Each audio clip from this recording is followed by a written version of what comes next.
All right, welcome back, everybody. This is another episode of Saving 22. Glad you're joining us. You're not going to want to miss this one. It is incredible. I had Steve Hotz on, as the title says, from Black Horse Forge. Mike Rowe, the man of dirty jobs, if you guys recall or know, started a new series on YouTube called People You Should Know, and he ended up going to Steve Hotz's business, Black Horse Forge. Mike ended up going on Theo Von. I'm a big fan of Theo Von, and he had something to say about Steve about an hour and a half in, I would say. And after hearing about what Steve is doing and how Mike helped him out, I looked up Steve, found his website, and ended up shooting him a message. And Steve got back to me that day, actually, and we set up a time for 2 days from then. And that was Friday, about 2 weeks ago. Ended up going on vacation, so didn't get it all edited and everything. Now we are coming out with it 2 weeks later, and I think you guys are going to absolutely enjoy it. We talked a lot. Politics came in at the end, but it was kind of refreshing to hear from somebody who has been around a lot longer than I have, has a lot more knowledge and experience than I do, and is still kind of fighting the same battle that I'm fighting, that we're fighting all together, and just to kind of connect with somebody who's sharing the same mission as me, helping veterans. He's had, it's in, I think it's the 20,000s. He's had almost 20,000 veterans. I'm sorry if I messed that number up, but come through his shop and not a single suicide has been recorded. So what he's doing is helping people, essentially bringing them into his forge, and they're all forging in fire. If you guys have seen that show, that's essentially what it is. Everyone shows up and they create a knife or a sword or handle or really whatever they want. He has open forge nights on Wednesdays. He talks about that throughout the show.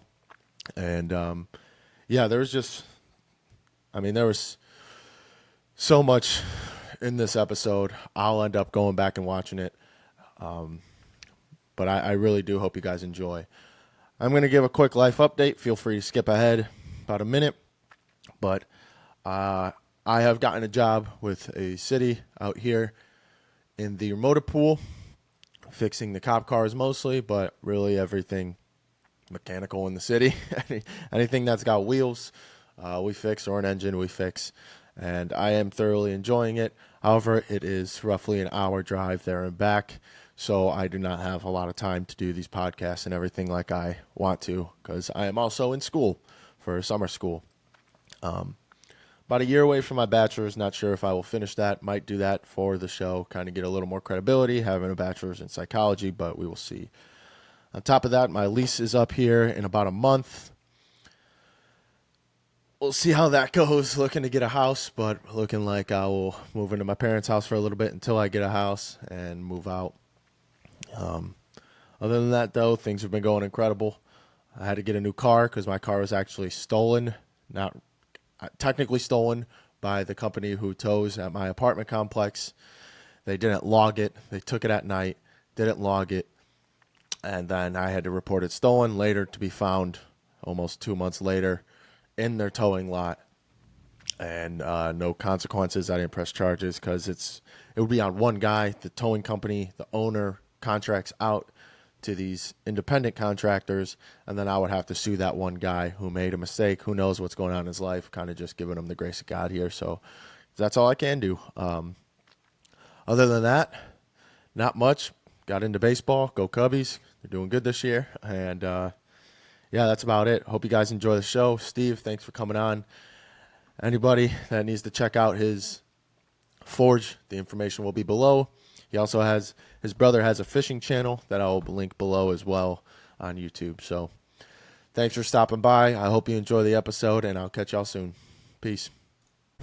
Welcome to the Saving 22 podcast, a podcast for veterans. I'm your host, Trevor Blazik. Let's get into the episode. All right, there we go. Welcome back, everybody. It's been a while since we've had a guest on. We've got episode 10 coming in.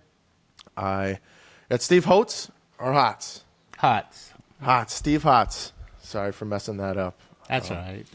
I got a funny story about that. since they misspelled my name so many times, they always put an L in it.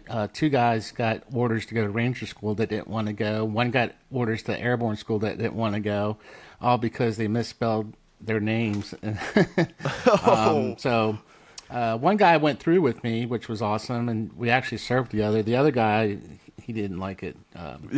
He did not like Airborne School, so let's put it yeah, that I've way. gotten misspelled name my whole life, and it's not gotten any better. It's everywhere I go. But yeah, man, welcome to the show. Just a little background for everybody. I listen to Theo Von quite a bit. I hesitated to listen to the Mike Rowe one. Just, I don't know why. But started commuting to work about an hour each way. Threw it on in the morning one day. I think it was Thursday this past week. And Mike Rowe was talking about Steve here and what he's doing with Black Horse Forge.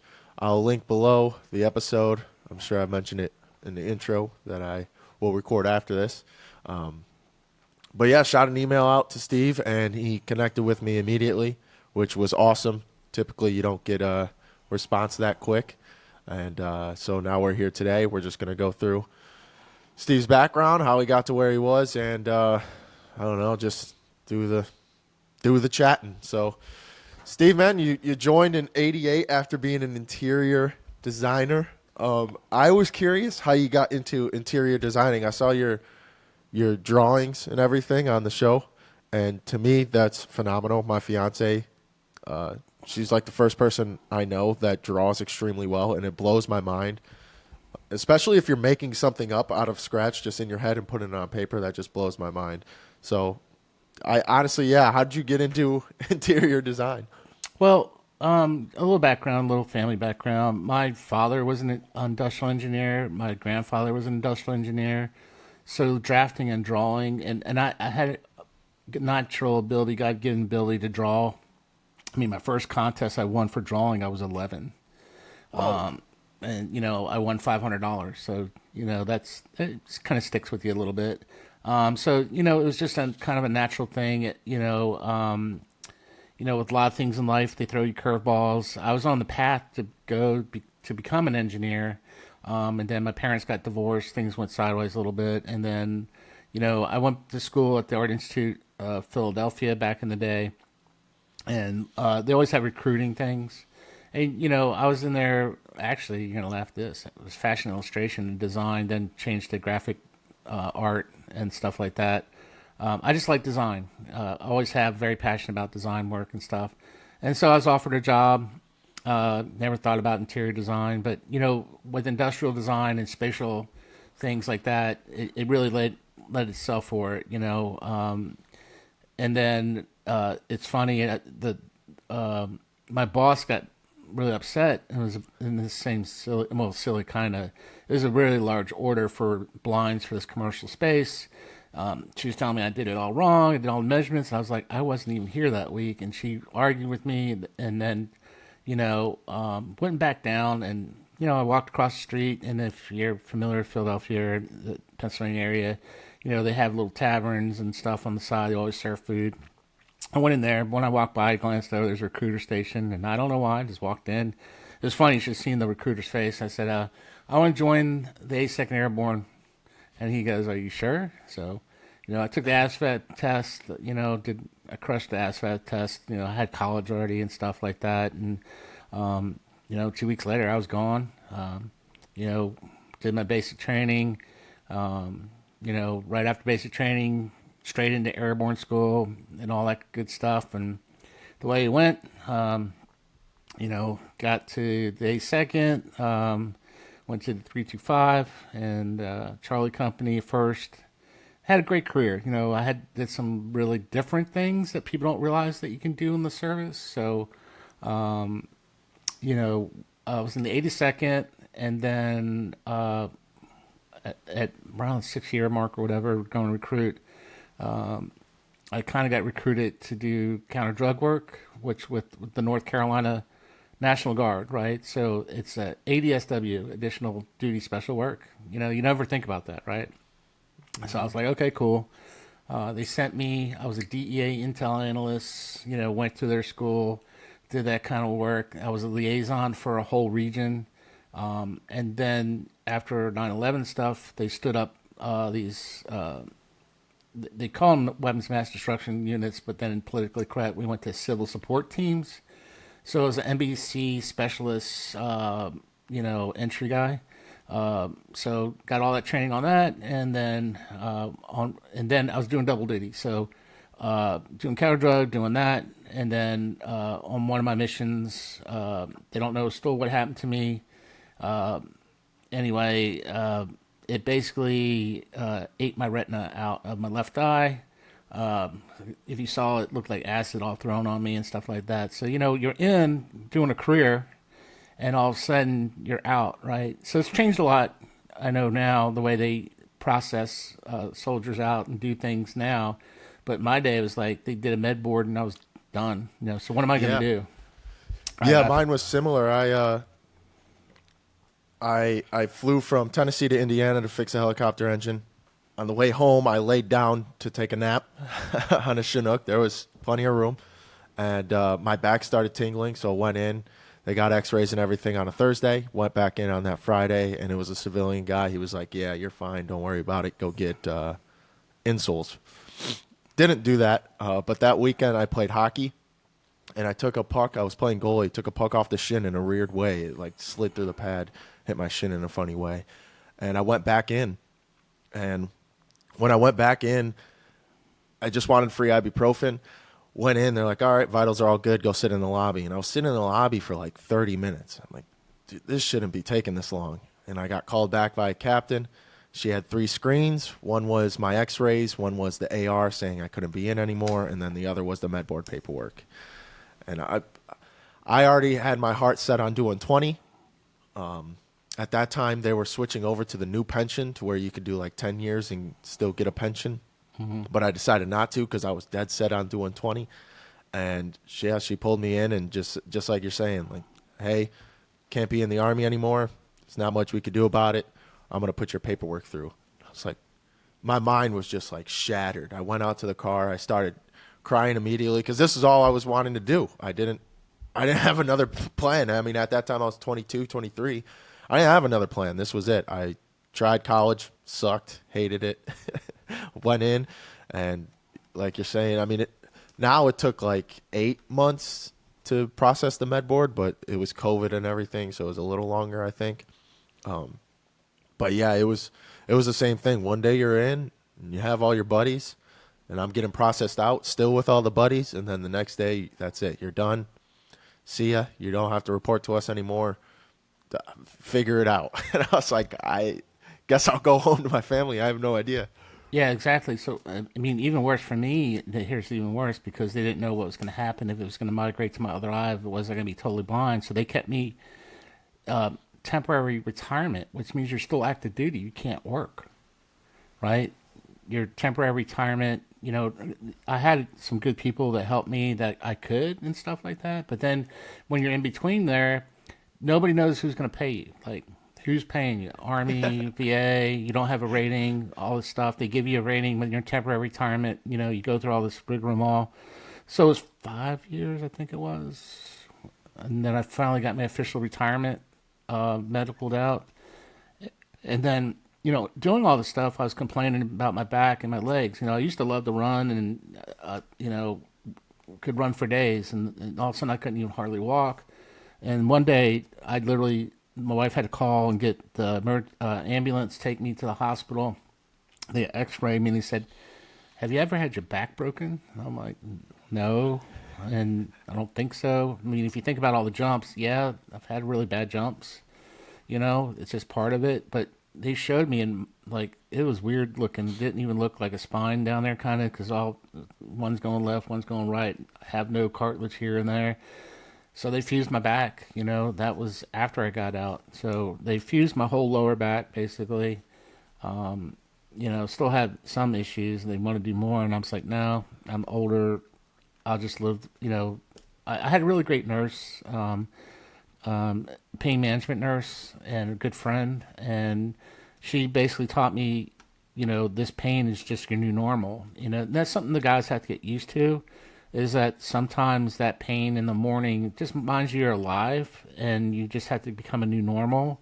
And if you get to that way, I know the aches and pains, but then you don't focus on it so much. Where a lot of guys focus on it too much, and of course, I know the VA's. I don't want to bash the VA too much on this, but the first thing they did with me every time was like, here's drugs, right? Just medicate Yep. you guys up. Even PTSD, everything is just hand you a bunch of drugs so you're not a threat to society. Basically, that's kind of how I felt, and that wasn't working for me. I don't like that at all. Um, you know, at one time they were talking about putting a permanent fentanyl pump in me. I have a friend that does have that. So you're sitting there living with this little pump that's surgically implanted. You just pumps you up, and then if you're having a bad day, you press the button a couple more times, you get a little bit more hit, Wow. so you can get through that. And that people don't realize that. We all have those demons and stuff like that. So that's where I did take advantage of my GI Bill and everything, and I went back to school. I actually have a degree in a certificate in website design and mobile applications. And once again, another weird thing happened. Went job stuff I went back to the Art Institute of Washington at this time, and you start getting job offers. I had this call. Someone asked me, "Hey, you ever think about working for a sign shop?" And I'm thinking like little fast signs or something. No, this was one of the largest sign companies in the country. So it's kind of neat. I drive around D.C. and I go, I designed that, I did that. We're talking about huge Yeah. things. We're talking about stadium type stuff. Popeyes, Cava Grills. All these really big name brand things, and you're part of that. And that was kind of neat. But I was in between with that, and then finally made the commitment after I had my surgery. You know, my wife, I decided to go ahead and go full board with this because I was doing at one time I was going to school full time, working full time, and started the Black Horse Forge. And I was living in Maryland at the time, and the forge was in Virginia. So, I would commute. I mean, God, I think one way sometimes could take me 4 hours.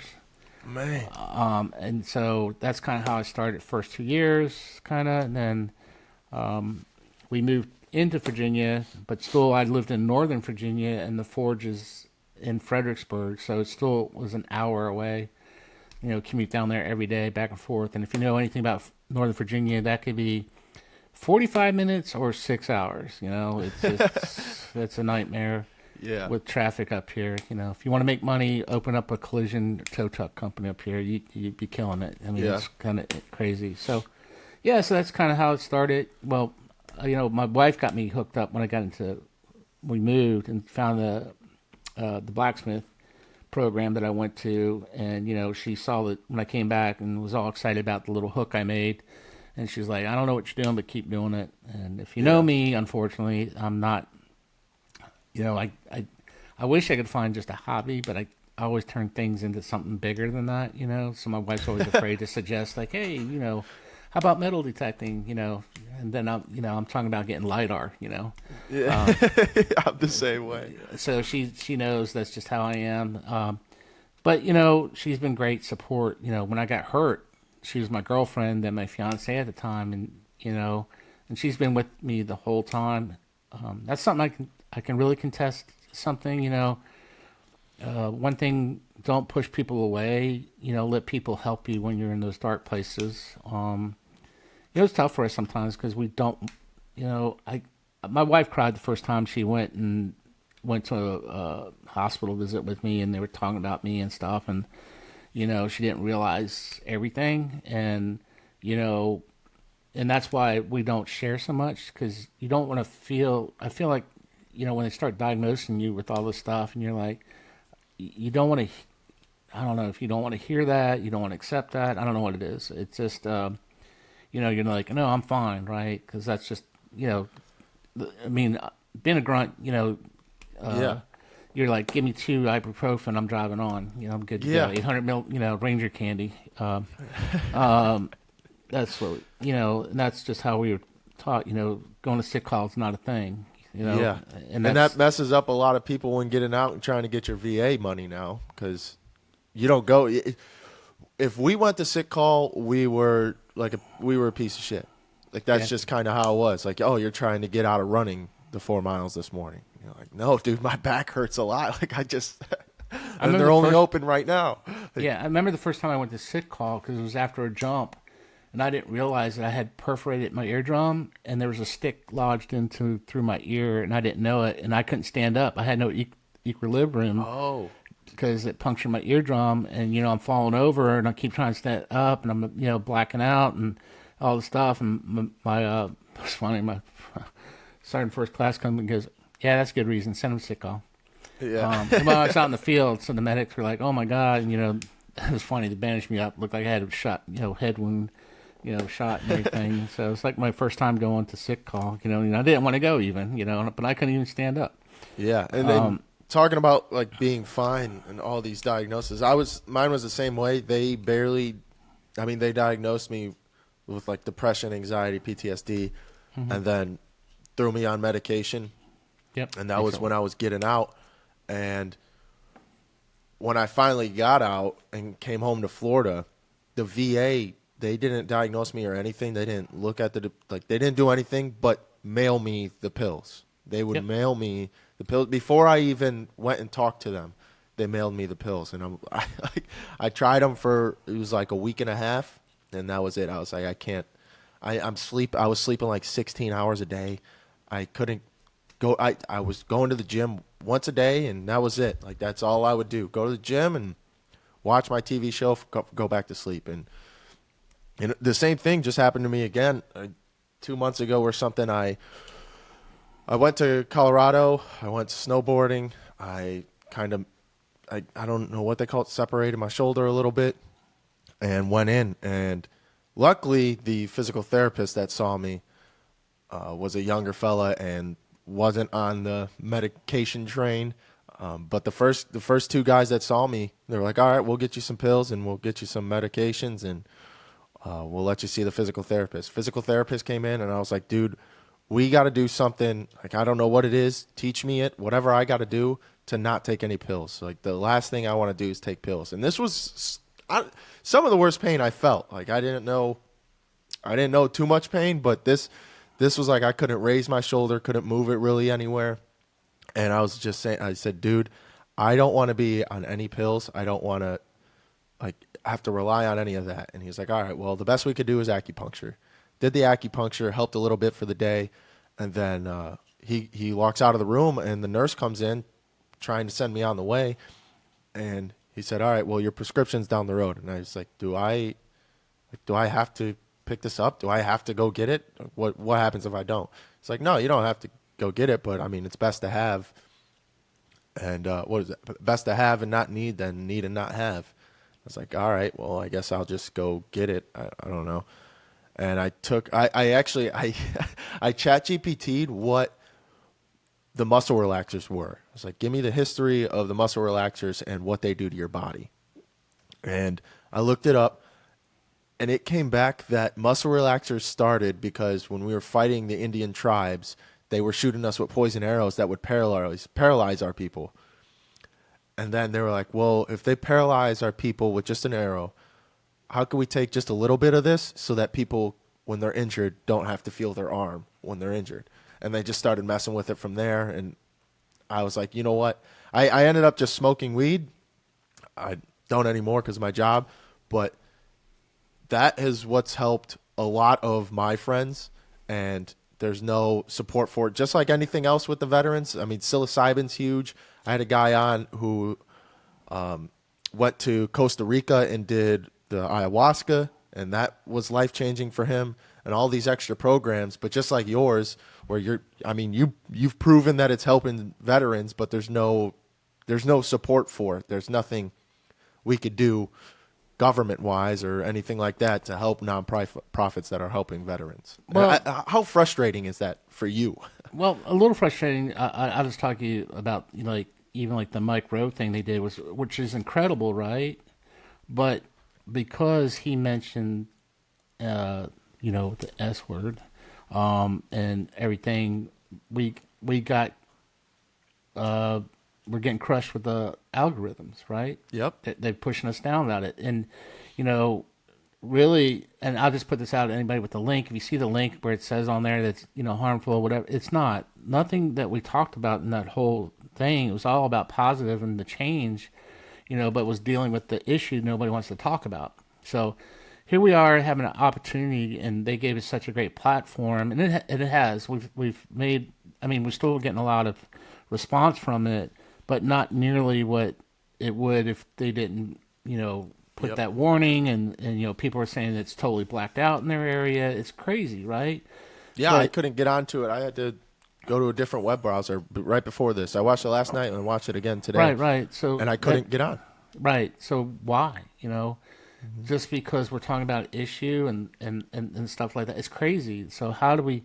So that's one of the things that we fight. You can't get out there and talk about something positive that is taking care of a really big issue. Not only in the military, we allow civilians to come, and when COVID hit, we lost all our funding and grants and stuff like that. And I understand everybody was in survival mode and they wanted to keep their business uncertainty, which is great. I totally understand. And so we went from doing everything for free, classes for free. We still do. We still have free veteran classes, and every week it's open to vets for free. Every Wednesday for Open Forge is free. But we had to come up with a solution. So we do our fundraising is that we teach classes that we allow civilians and everybody to come, and it keeps the doors open and sponsors of that and stuff like that. It was the way we kind of came up with. It's not what we wanted, but we had to do something where we were going to close the doors. So, and then, I've talked to Sarah, her producer, really great. We kind of came up with a little. We had this great conversation, and basically what they're doing, and everybody needs to understand, is that even though we feel like we're small and we don't have a voice, but together we can roar, and we have to start shaking that. And you can't, I get it, dealing with the red tape, but it seems like the VA and the new administration is really looking to look at alternative programs. So we got to take advantage of that right now. We got to get out there. We got to keep plugging away, and and it doesn't. I talked about it too. You might be you might be a great baker or something that you really like, and you make cookies, and you can hand that out, and it changes someone. You never know what the ripple effect's going to be. The problem is everybody thinks like, I can't compete against the big nonprofits, right? Yeah, they have great marketing, but they started all out somehow, right? They didn't walk into this budget. They just got organized better, quicker, got the right people in there to go out and fundraise and do stuff, and everybody can do that. It's just like in the military. We have an operation. What is our mission? What is our goal? Find the best operators, make it happen, right? Yep. So everybody had, like you're doing this podcast, having a voice and letting people know, have other people out, talk about different, aspects of what helped, what didn't help, and stuff like that. And, the other thing that, the Forge does, everybody is a volunteer, and all my board members at one time were someone that came there for help. And we have elections every 2 years. It changes over, or they stay the same. Right now, Taylor and John and Eric and, Keith and Anthony and Burton, those guys are crushing it, right? And that's what I've said. It's not my Forge. It's everyone's, right? And so you get new leadership in, it always doesn't keep it stagnant. You go in different directions, right? And it keeps growing. One of the things they gave us with Mike Rose thing was the leather sewing machine. And that, I have another friend before that episode, Gil Jensen and War Dog Forge. He got into sewing stuff, and he's a canine handler and awesome. And, here's this Marine, and, he's behind a sewing machine making kit, right, for the canines and stuff like that. So you never know, what direction it's going to be. So I get excited about new equipment. And that, so something like that. Another thing, my brother is a vet. He was blown up twice. He's 100% disabled, and he has a little channel he used to he still does kayak fishing, and he starts doing like airsoft reviews and air gun reviews and a few other things. And then one day I got this cool little crazy looking little slingshot thing. It was like a little disc thing, and it came in this cool little kit. And I was like, hey, why don't you review this and see what you think? And it went from that to now he's making these custom slingshots that are super awesome, right? And the reason he really got into it because he lost so much of his right side and strength, and he used to be really big into archery, and slingshots bring back that archery, right? So he's back there and he's target shooting and doing stuff like that, and he started developing the more ergonomic ones and everything like that. And so he called me and said, "Hey, I really want to do this. I want to help vets, but I don't want to run a nonprofit or anything. So we'll probably make it a little program.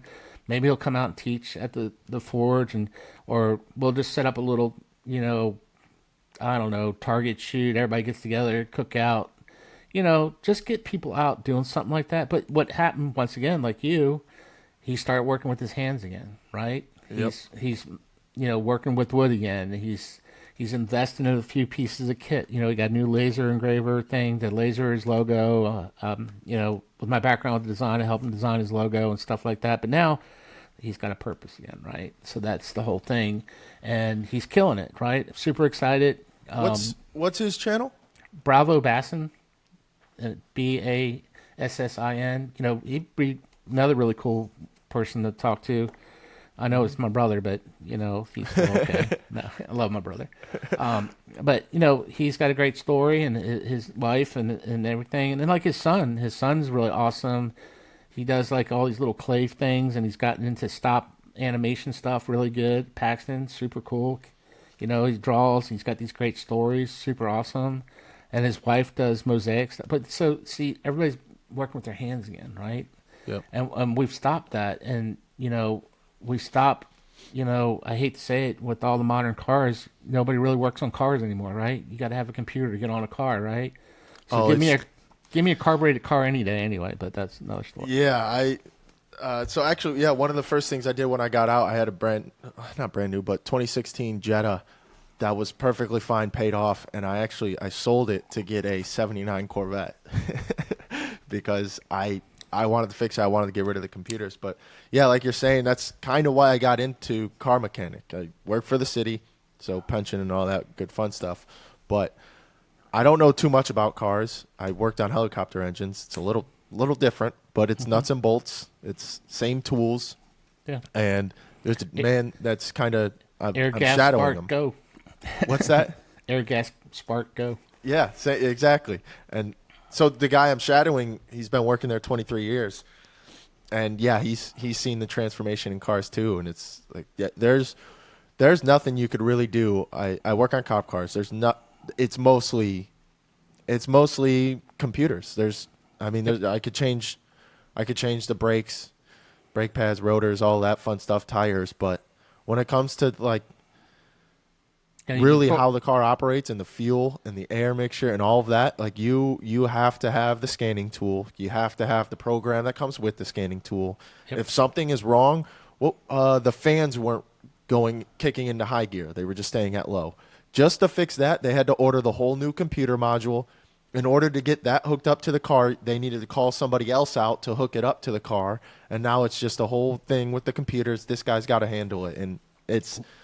Mike Rowe, he was talking about it on Theo Von too. Was nobody's working with their hands because there's like a generational mindset shift where you want to be an influencer or you want to work online, and that I tried doing that. That's kind of how this all started. And once this started, I started doing websites and all of that stuff, just because I wanted to work at home. I wanted to be at home, but then I started going to work. And I'm driving an hour each way. Sometimes it's an hour 30 because, same thing. If you know anything about the Tampa area, I'm going over bridges and everything.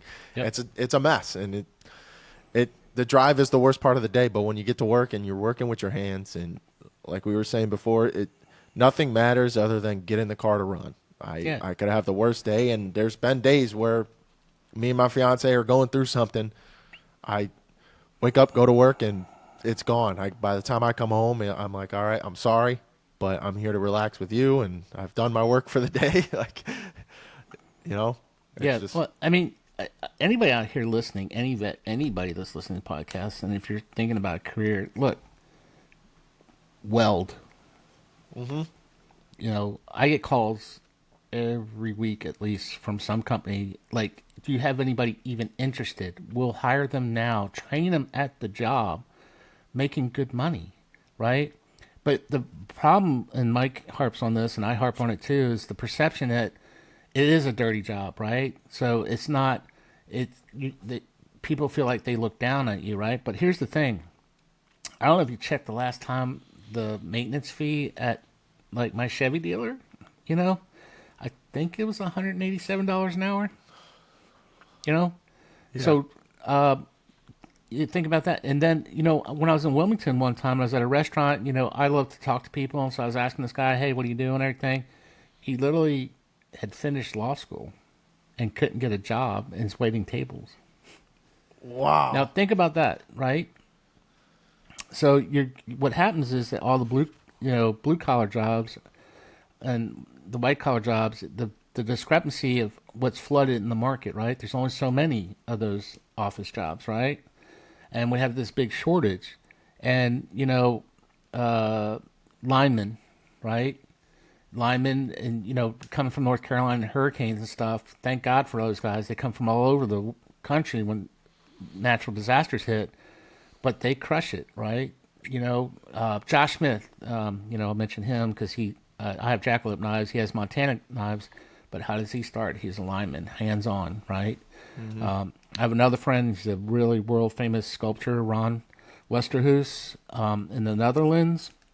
He was a welder on an oil rig, and now he makes these incredible. I mean, he did I think the 1980 something Torino Olympic flame. Wow. You know, so once again, he's a welder, and he does nothing but stainless steel and stuff like that. He's just incredible, right? Once again, and you know, he gets flown all over the world to do sculptures. His whole life goal is to have a sculpture on every continent, and he's doing it. Yes. So once again, working with your hands, right? It is not. We have to get away from that. You know, I was taught the same thing. Got to have a 4-year degree to get a good job, right? Nope. Yeah. Yeah, look, you go to a trade school. I mean, that's the downfall. We took trades out of the high schools, right? When I was going to high school, you had 2 pass. You could go. We had like mini trade school. Don't have that anymore. Why not? You know, blacksmithing.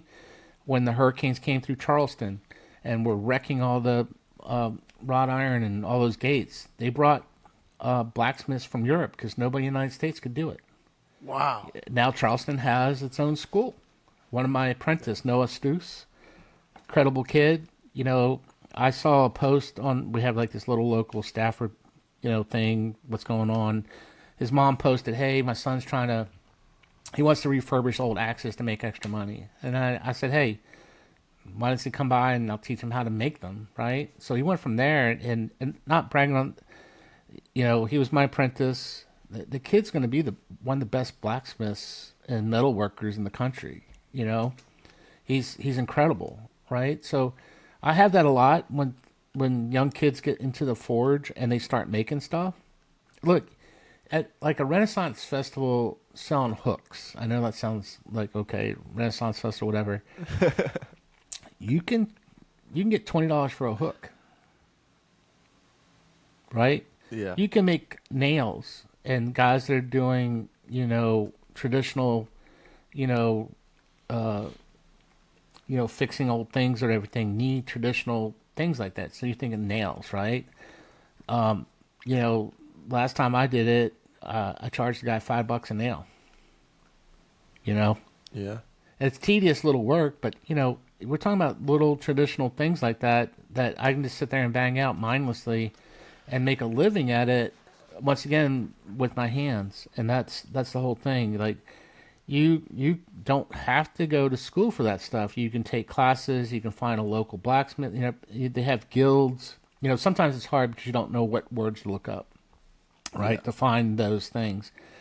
You know, Forge and Fire did a great job. Reinsurgence with, you know, knife making and blacksmithing and everything. So we had a big push for that. See it a little bit dying because the show is kind of going away a little bit, but still those that are staying are doing well. You know, we've been very fortunate with them too. Ben Abbott's been a big supporter of the Forge, and Dave Baker. Love those guys. They're just awesome salt of the earth people, and they've come to the Forge and done stuff. So, like I said, you never know the ripple effect. You kind of have to do it. I've been very fortunate, and with Black Horse and where we've gone. I listen to the vets, I listen to the needs, and we just kind of work towards that way. In some ways, with the COVID thing and not having the fund has been a blessing and a curse because we're self-funded, right? We're very unique as a nonprofit because we can make things and teach classes and stuff. Where I think that's our success too, is that we're expandable, but it's repeatable. So like, say there's I'm not. This is just my personal experience. I'm not saying it good or bad or anything like that. So you go on some of these hunts for veterans, right? And you go out and do an outdoor event. It's a weekend, and you had the best time of your life. Come Monday, I can't do it again. Yep. So I'm in a bad place again because now I just was on a super high, and now I can't repeat it, right? And then, so that's, like you said on the show, you hyper focus on the negative. Right. So you're like, well, that was great. I can't do it again. Life sucks. Well, that's just how it is. Yeah. And but here we do it every week, every day, and that's something that's repeatable. So everybody comes to the Forge. It's like they have a mission, right? So they saw something, they want to try something. So when they're not there, they're kind of thinking about, okay, on Wednesday on Open Forge, I want to try this, or I want to get with myself or someone, and I want him to show me, how to grind better my knives, or how to do this twist, or how to make this rose, or whatever. And then they'll take that and make it their own. They'll start developing that and improving that. So we give them the baseline, and then they run with it, right? Yeah. But once again, it's repeatable. So, and that's another thing too, is that it's peer-to-peer pressure kind of. So it's like self-reporting. So if we don't see someone for a while, someone goes, "Hey, have you seen so and so?" And we're like, "No," and he'll be like, "Hey, I'll give him a call and see what's going on," And sometimes they're thankful because, like, yeah, I need to come back to the Forge, or I'm busy, I'm traveling, or I'm away from my job. One of my guys, he's been traveling quite a bit, and he recently came back. But when he came back, he did his awesome project for his church.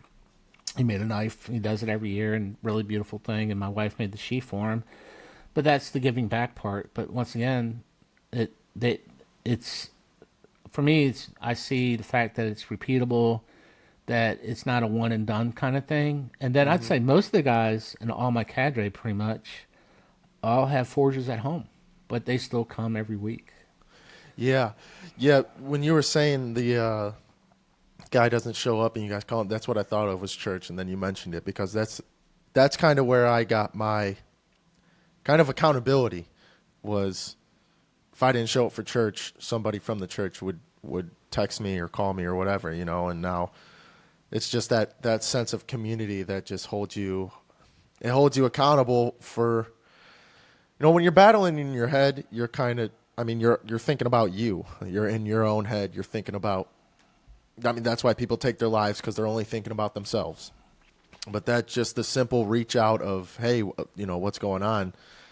It turns, you start thinking about, like, oh, this guy cares about me. This guy texts me and cares about me being there.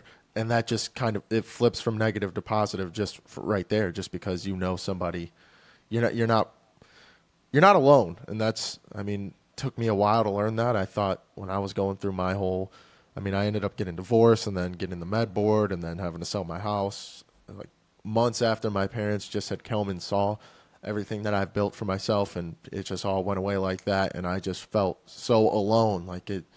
And my leader, he used to be co-host here. He was the first one to say, he's like, "Trevor, why do you think that you're the first one that's ever gone through this? Like, why you're making it seem like you're the first one to get divorced. You're the first one to get med boarded. You're the first one to have to pivot and change your life plan. Like you're not you're not the first person to have to go through this, and you won't be the last either. So, I mean, do something with it. So that's kind of why I brought the podcast up, is because I think you just get so stuck in your head, and it's all just about you. And I mean, in the Army, it's never about you. It's helping your guy left and your right, and then you get out, and you're kind of alone by yourself, and you just start thinking about everything you need, and you could stay home. But I did want to ask where the name Black Horse Forge came from.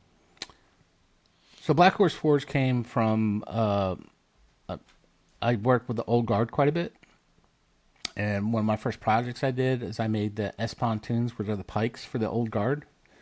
And my previous partner, no partner anymore, that's a whole other bad story, had a Percheron, and he was a big black horse. And so then I started working with the old guard, doing a lot of other projects, and most of their horses are black horses. And since that's the last ride, that's where Black Horse Forge came from. And that, kind of stuck, with it. I'm very, I don't know, my wife says sometimes I am a teddy bear, but I don't want that to get out. I was going to ask, actually, because I did see that in the show. My dad is 6'3", he's lost a lot of weight now, but he used to be like 6'3", 250, and is the biggest teddy bear I've ever met. So I did kind of see that. You're soft spoken, and I think it's just because you care. I think that's where the teddy bear comes from, and you could see that. Like at the end of the show, you started tearing up. I started tearing up both times I watched it. It didn't change the second time either, and it was when Mike was saying, the studies are showing that what you're doing works, and I don't know, it just hit home with me just because there's not many advocates for veterans, and the best advocate is the veteran himself, and Right. they don't want to speak out. And that's why I started this too, because if we're not telling people about the issues, no one will ever know. Like when I was going to a psychologist who was not a veteran, I couldn't I couldn't explain it. Like I don't know how to explain this to you. Like I was 20 years old in the middle of Iraq, then went to Afghanistan, and I don't know how to come back and explain to you what happened over there if you've never seen the place. Like it blew my mind when I first touched down in Iraq, and then also Afghanistan, how they're living and the situation you're in, because that's how they live. Even the water, I'm drinking bottles of warm water because they don't have running water. We're using outhouses because they don't have sewage. It's just, I don't know, it's just little things like that it's hard to explain to somebody who's never been there. And if a veteran doesn't come out and talk about it, we would never know. And then on top of that, you're getting the suicide rate that's through the roof. And I was kind of shook that Mike knew the numbers, because a lot of people just, I'll tell them the name of the show, Saving 22. Like, oh, what's the 22? 22 veterans a day that take their own lives. And you could see it in their head and in their mind, them trying to process it. They're like, whoa, they had no idea. So for him to know the numbers, it was astonishing. But when we're losing that many a day, how are we going to get the word out? Well, the problem too, and unfortunately with statistics, is that they don't want to make it worse because they don't want to, address it, right? And I'll give you an analogy. So when the Vietnam veterans came back in Agent Orange, it wasn't until enough of them were gone that they admitted it, and then they took care of it, right? Because we're talking about this is a huge financial issue, right? To treat people, and the problem is that so I've done some talks and done some stuff with doctors and things like that. So I stopped doing it for two reasons: is that they were getting $1 million grants. I'm talking about lots of money to do studies on us. Because I don't remember the last count when all this first started. Well, back in the day, it was shell shock, right? One diagnosis. We went to that, and then we had PTSD, and then TBI. Now there's multiple versions of PTSD. Why? Money. Doctors figure out, okay, this is what triggers this vet. So this is a different version of PTSD, and we're going to treat it this way. And I'm going to do this, blind study and get all this money, and come up with thing. The the other thing on top of that, it's hard to access those white papers that they write unless you're part of that or join an organization paid ungodly money to say, hey, I'm Black Horse Forge. They did a study on this. I can't get even the results. They got $1 million thing, and they're telling me I had to pay this money to get a paper that they wrote on me, and then you go to look for it, it's non-existent anymore, or whatever happens to it, and then they've done another study, they've renamed it, but they just keep getting grants to study us, like, right? But no solutions, right? Okay, it gets down, and something different with Black Horse is not like I not only am the one that started it, I started to help myself, so I know it worked for me, and that's the reason I started it. And then all the stories I hear about, when people want me to come talk, I tell them about my personal story, but the best one is I just bring vets with me and let them tell their story. Because I can tell you that, oh, this helped this guy, this helped that guy, I got these numbers, whatever. But unless you hear that from that individual and the passion comes out of there, you don't get it.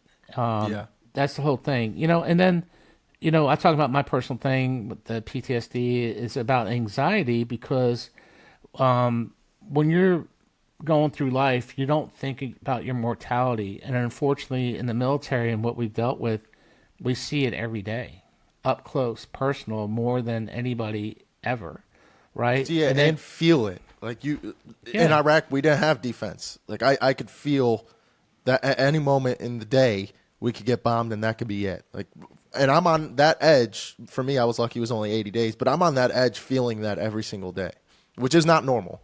Yeah, I mean, if you look back in World War II, they were gone for years and stuff like that.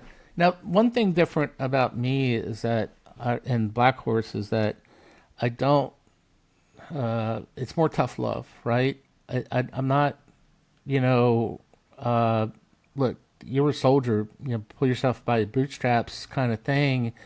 You know what you need to do. I'm here to support you, but I'm not here to support you and go, oh, it's okay to fall and fail, but you have to keep trying. I won't let you not keep trying.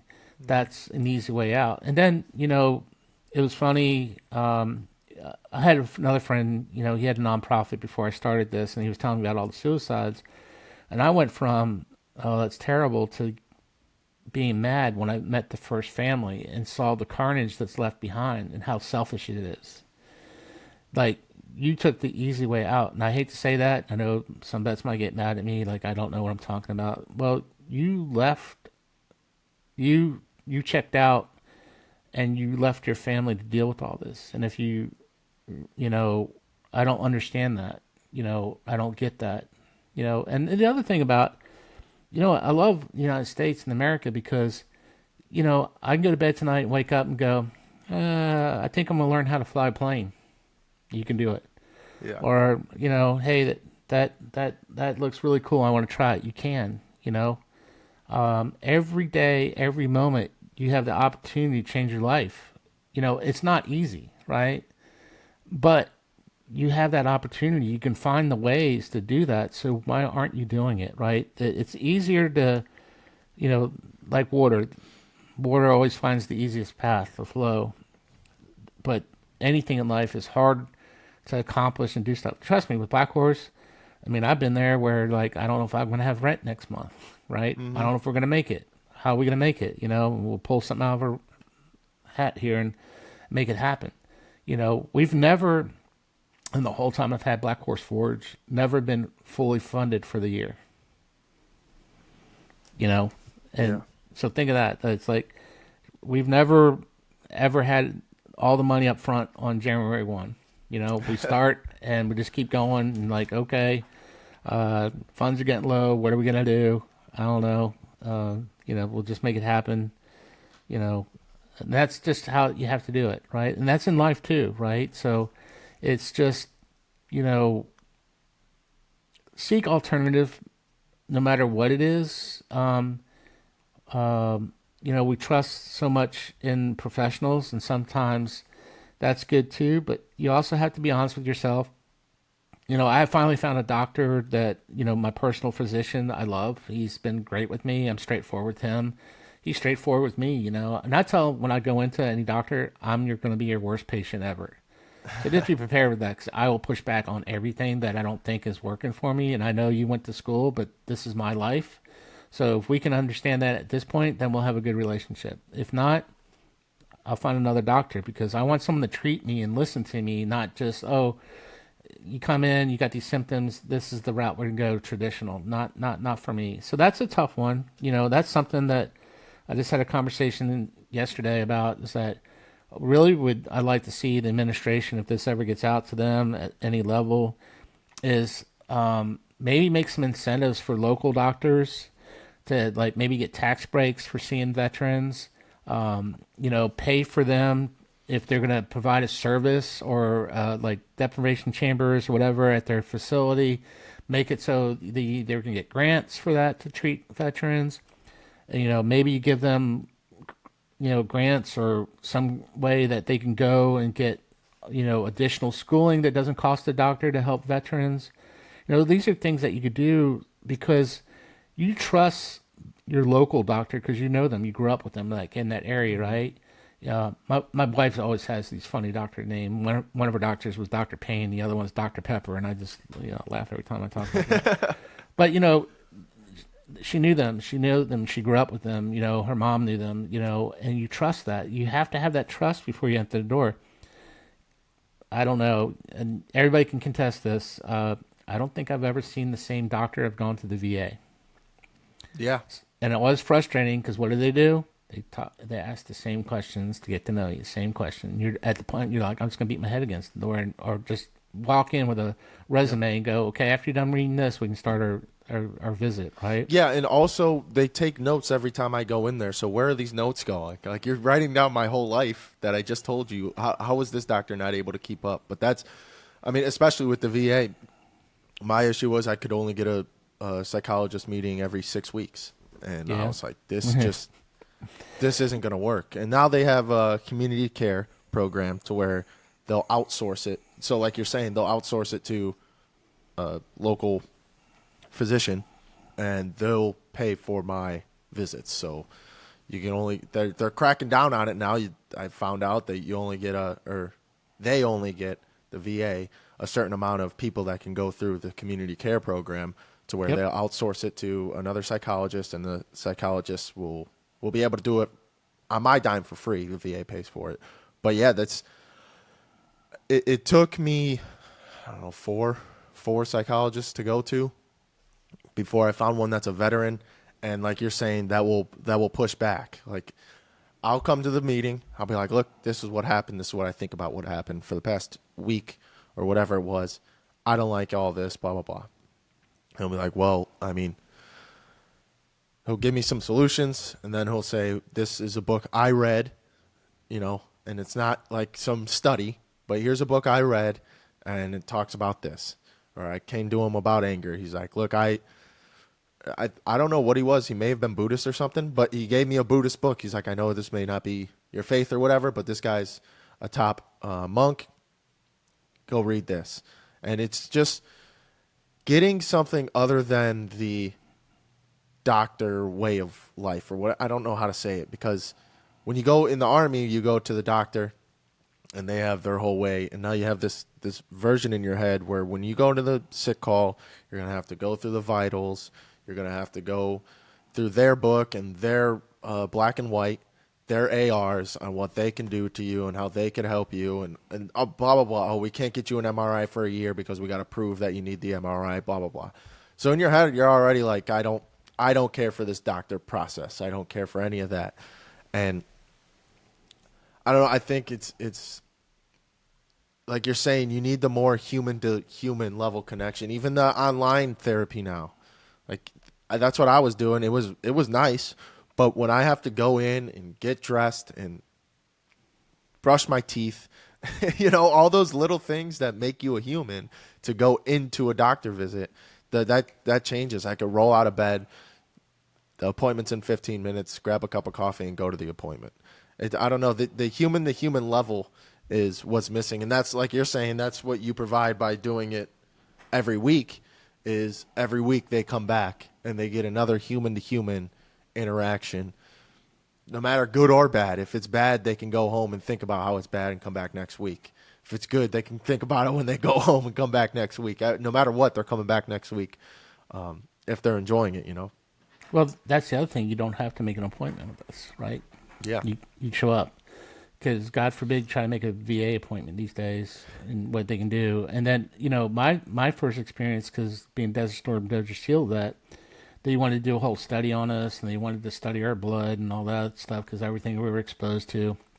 And then, so I was like, okay, I got to go. Went and met this psychiatrist and doing all that, jumping through hoops. And we sat there, we talked, and she goes, well, I have a suggestion for you. And I was like, okay. And she goes, I want you, every time you feel anxiety, I want you to sit in a corner and light a candle and meditate. And she goes, how does that make you feel? And I said, do you want me to be honest? And I was. And she started crying, ran out of the room.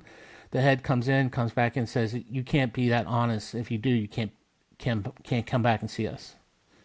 I was like, at that time I was in a different place, and a switch went off and I went off, and then they want to put me in group therapy, and I said, well, are we going to be with combat vets? And they're like, no, it's all be. I said, nope, that's not going to work. They can't relate. I know we're all vets, but it's different from a 71 Lima and stuff like that, and combat vets. Supply guy. And the thing I really hate too, it's like everybody wants to talk about, I don't know. They just don't get it. Like it's too clinical. They don't understand what it's about, and they don't listen. I hate to say that. And then immediately they want to put you on drugs. Like you said, they literally mailed me some medicine, said I needed to take it, and I did. It almost killed me.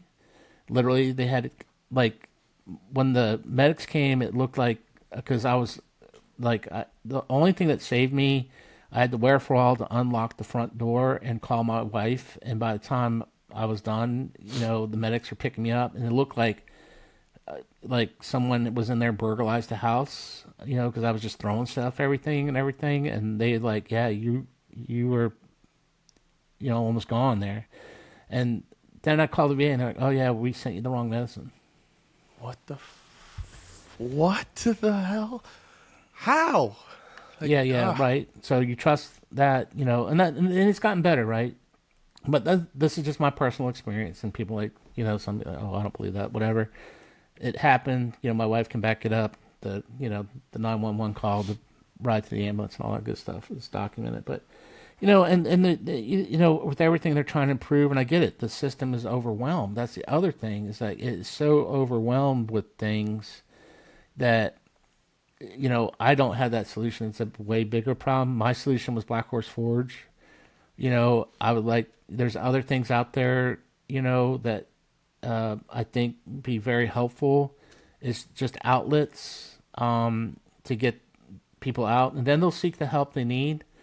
And then it might not be such a big burden on the VA, because I get it, right? I'm not dogging them so much. It's overwhelming. I couldn't imagine it, right? Yeah, the U.S. is massive too. So, and we're different, right? So I deal with, international soldiers and things like that. And like in different countries, they don't have a VA, right? So the units have their own little groups or societies. And if a soldier needs the Medicare, they raise money to help them out. Otherwise, they don't get the help. Wow. There's nothing there. Now, think of that. We complain about how ours is not so great and it's gotten better, but at least we have one, right? So that at least there's something. Other countries don't have that, right? So be thankful for that. Once again, I know I had a first sergeant said you come in and complain about anything as long as you had 3 solutions. And that's one thing we need to do instead of complaining so much. We need to write our congressman. We need to say, here's my solution. I think this would work better. You got to keep doing it. You got to be like the dog with the bone. I know it's frustrating. Legislation works backwards sometimes, it feels like. But if we keep doing it, the small voices become a big voice. Yeah. And that's what we have to do. You can't give up. I had a politician tell me, you got to do that. He said, you got to keep being the squeaky wheel. The problem is that we get frustrated and we stop. is when you never know, you might be so close to getting it changed, but all of a sudden you stop and then that issue goes away, Yeah. right? Once again, they're dealing with so many different issues and doing like that. So you got to keep barking at it. We all had to keep barking about it. I mean, we have so many vets, and unfortunately, what do? We allow a smaller group to represent us, right? And they don't always represent everything we're looking for. You know, if you think about it, they're trying to keep the doors open. So what are they lobbying for? You know, Yeah. money to keep the VAs open, right? But is that all we need? No. So how do we get that done? You gotta just, if you wanted to start something, just start writing constantly, like every day. I'm gonna make a joke now. You could auto pen it. I'm just kidding. Um, but what I'm saying is that just keep literally print it out every morning. You get up, have coffee, hit send, send, send, until someone might respond to you and go, okay, or block you. I don't know. Then find someone else to talk in the north, right? Yeah. It's just you have to be the squeaky wheel, no matter what it is. It's like in business. I had my business mentor that I've worked with, Jim Knowles, awesome guy. He started this art place down in Wilmington, North Carolina. But one thing he's taught me all kinds of really awesome things about business and stuff. So an issue is a widget, right? So a widget is anything. So how do you make that widget, or how do you make that widget go forward? Don't think of it as an individual problem. Just think of it as a widget. So move the widget. And how do you want to move that forward, right? So we have all these big issues, but I might talk about this issue, you're talking about the issue, we think we're talking about the same thing, we're not. So then it's getting overwhelming again, right? So we have to just figure what is first eat the elephant one bite at a time, and what is that issue, right? So I think for me, and just my personal thing in dealing with Black Horse, is to get where you can go see the local doctor, and the local doctor gets some kind of benefit. Now, I want it to be some kind of registry or whatever that they get vetted, not just doctors go, okay, here's free money, right? I'll see them all because I'm getting 5,000 per thing, and I won't see anybody else in the whole community, just vets, right? Mm-hmm. So we have to have some kind of checks and balances, and that's where, everything has to have checks and balances. So if we can have that implemented, and that could be self-reporting, like every time a veteran goes see someplace, you rate it, right? And then if it gets to a certain rating, maybe the bigger government agency can go, hey, we need to check out this guy, or he could, maybe we shouldn't, we'll pull him from doing the vets and find someone else in the area, right? So just like everybody else has their doctor pool that, Blue Cross Blue Shield has one, we should have one for vets. I mean, even when I go to the VA and I find a good doctor, like you're saying, there's no way for me to really contact him. If I do, it's an automated system for 30 minutes. Like, I don't know. I don't know if there's one solution for everything, but I think if there's a VA doctor helping enough veterans, he should be able to start his own practice in that capacity. It takes the load off the VA, and now he could run his own system that doesn't have to align with everything the VA tells him. I personally think the solution, and that's why I started this, is to help transitioning veterans. Like, you go through the TAPS program that I don't think works. I don't think there's much going on there. You're still in a classroom. You're still in your uniform, and you're going through the Army checklist. It's something you have to do in order to get out. I don't think many people put much thought into it. I think there needs to be a solution that provides, in high school, you get a guidance counselor telling you, like, and helping you figure out what you want to do. I think that needs to be applied to people getting out of the service. I didn't learn about that skill bridge to where they'll hire you before you're out. I think you have to be within a year of your ETS date, and you could go work for Northrop Grumman or whoever until you're out, and you get paid your active duty pricing, and it's nothing that Northrop Grumman doesn't have to pay anything. We need more things like that. And like you're saying with trades, I don't know if there's any welding schools that do that, or I don't know if there's any welding places that do that. There's companies that will do that. There's companies that will do it. I mean, we didn't have skills when I got out. There's nothing like that. Matter of fact, I never even got an out briefing. Wow. Nothing. Yeah, I Zero. had to go in for it was about a week. I had to take about 5 different classes. That's where I would report every single day, and they would go through how to set up a LinkedIn, how to set up a resume, how to do this, how to do that, and things like that. You could find online now. I don't have to go sit in a room for 8 hours learning about that. I think, The Army literally sent me a letter and a generic challenge coin. yeah. See, I didn't. I don't think I got anything I from the took the army. challenge coin and melted it in my forge. So, just so you know, that's what I thought about that. How did you How did you start forging? Like what? How did you just like pick up a hammer and start going at it? You know what I'm saying? Well, Like, my wife found the a program, and that I'm not sure. I haven't checked in a while. The torpedo factory in Northern Virginia had a blacksmithing thing. I went to that, and then, like I said, Type A, liked it. Started tracking down other blacksmiths and stuff, and then I got into knife making.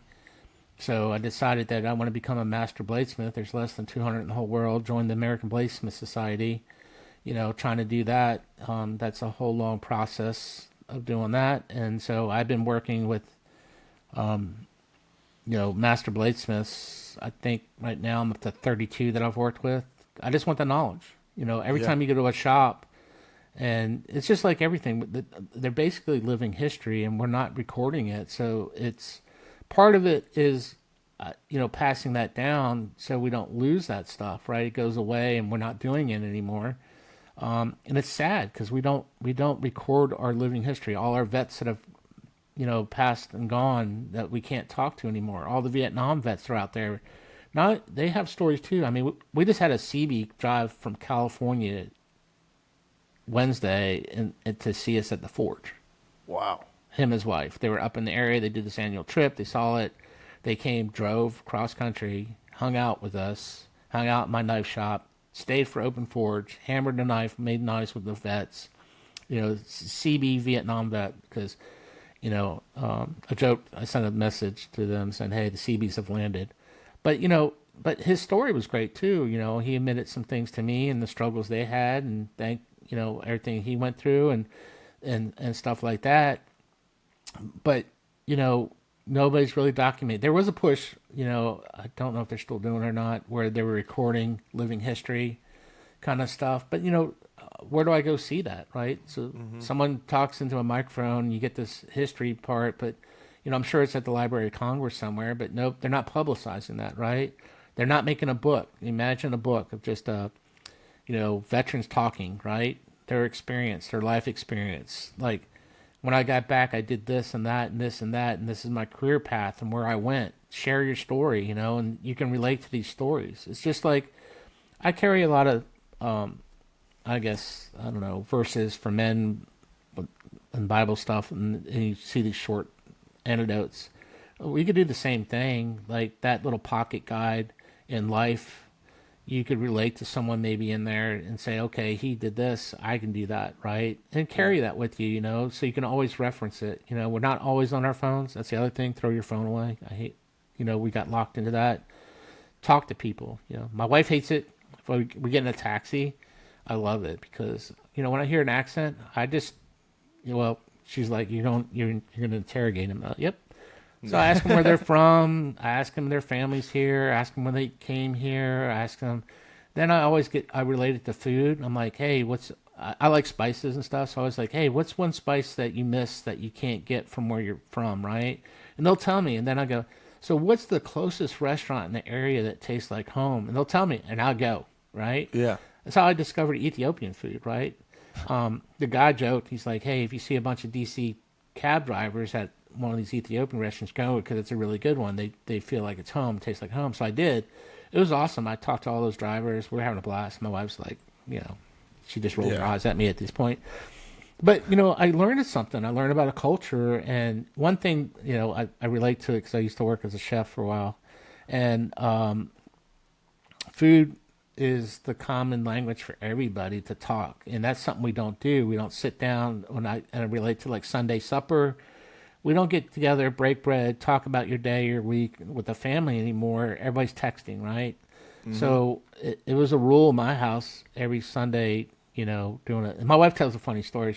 Her dad said, I can tell you exactly what we had for Sunday supper. And she goes, "Oh, really? How's that?" And he told her, and he goes, "Because that's what we had every Sunday." Right? You know, if you're growing up in the South and stuff like that, it's usually two meats, veggies, sweet tea.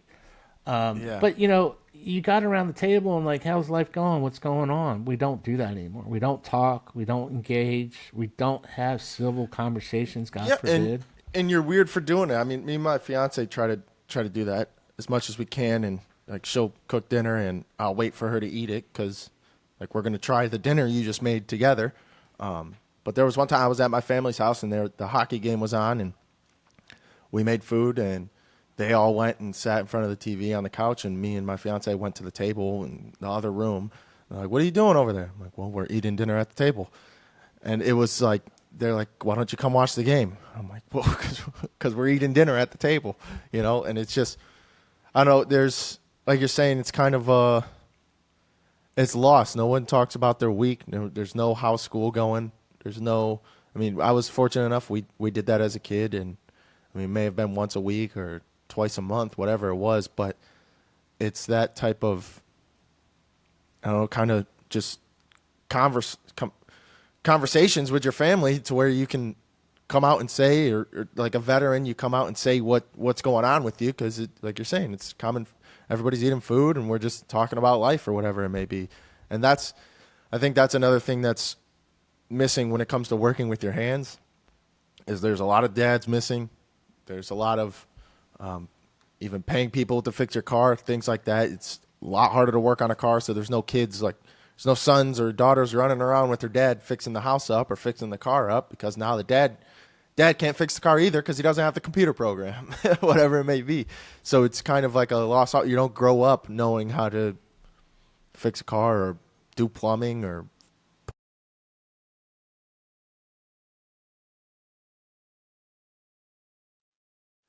This episode is sponsored by Honor Guard Coffee. Steven, the owner, came on our show. The link will be down below. He's an incredible man. He was a Marine vet, faced a fair bit of suicide ideation himself, so he decided to start a coffee company to help with that. His whole mission is to pair every veteran in need with a service animal, so 25% of the profits are donated to doing so. I don't have a service animal. I have two buddies, two great buddies with service animals, and they help them tremendously with everything they've witnessed and been through within the military. So I support Steven's mission. He supports ours. We align so well that I just had to get him on, had to have him as a sponsor. Each different coffee bean is a different service animal that actually served. So I think that's just a pretty neat thing to be doing. It's everybody loves dogs. I love dogs. Everybody loves dogs. And to pair that with saving veteran lives and coffee, I am extremely thankful to have Steven as a sponsor and Honor Guard Coffee as a sponsor. So go ahead and check out the link below. Get yourself some Honor Guard Coffee, honorguardcoffee.com. We appreciate your support, and let's move back to the episode, back to the mission of saving 22. In the Well, window. here's my challenge to anybody listening to this: name all your neighbors. And when's the last time you had your neighbor over for dinner or anything? Barbecue, whatever, right? I lived in Northern Virginia.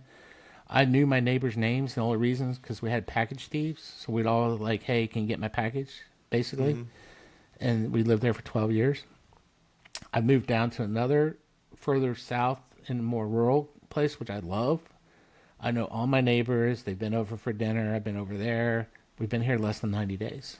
So get to know your neighbors, and God, just, it's okay to agree to disagree, and listen to sides. You might learn something.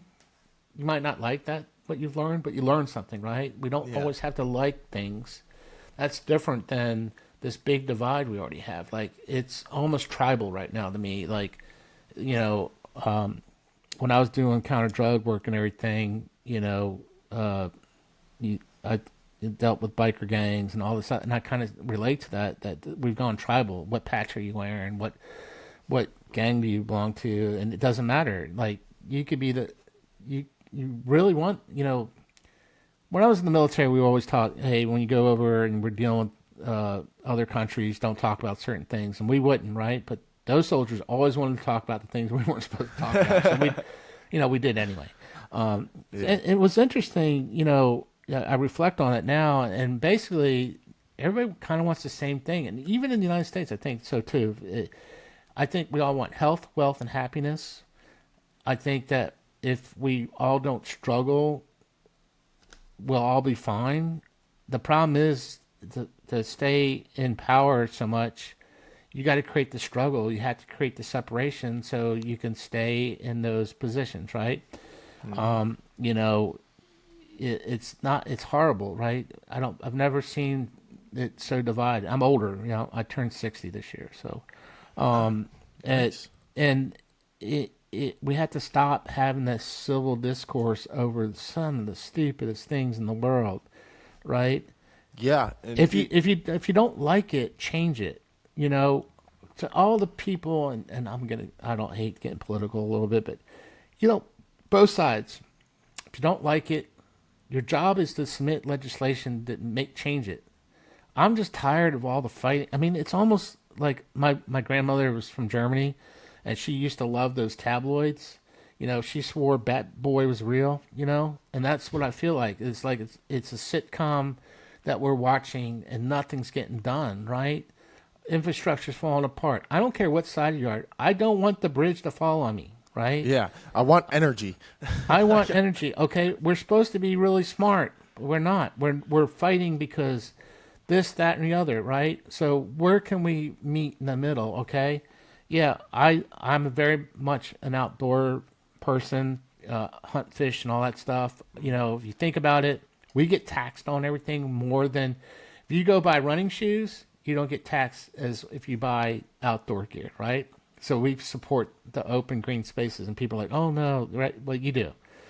And heck, I've always get my hunting license no matter what because I know where it goes. I mean, I haven't done any hunting in anything. Well, I take that back. I did go pheasant hunting recently, but anyway,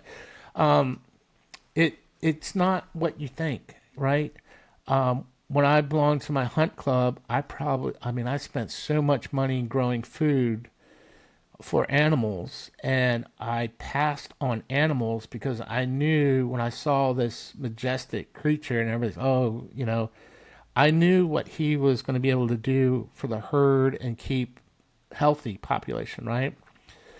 And I'm not being a dead horse, but you talk about urban sprawl, right? So what happens to the animals? They get pushed out, they get unhealthy. All of a sudden, you got chronic waste disease, and all. It's not the animals' fault. It's we've pushed them out of their habitat. So, Hmm. you know, we have to look at that as conservationists for everybody, right? For us, our future, whatever.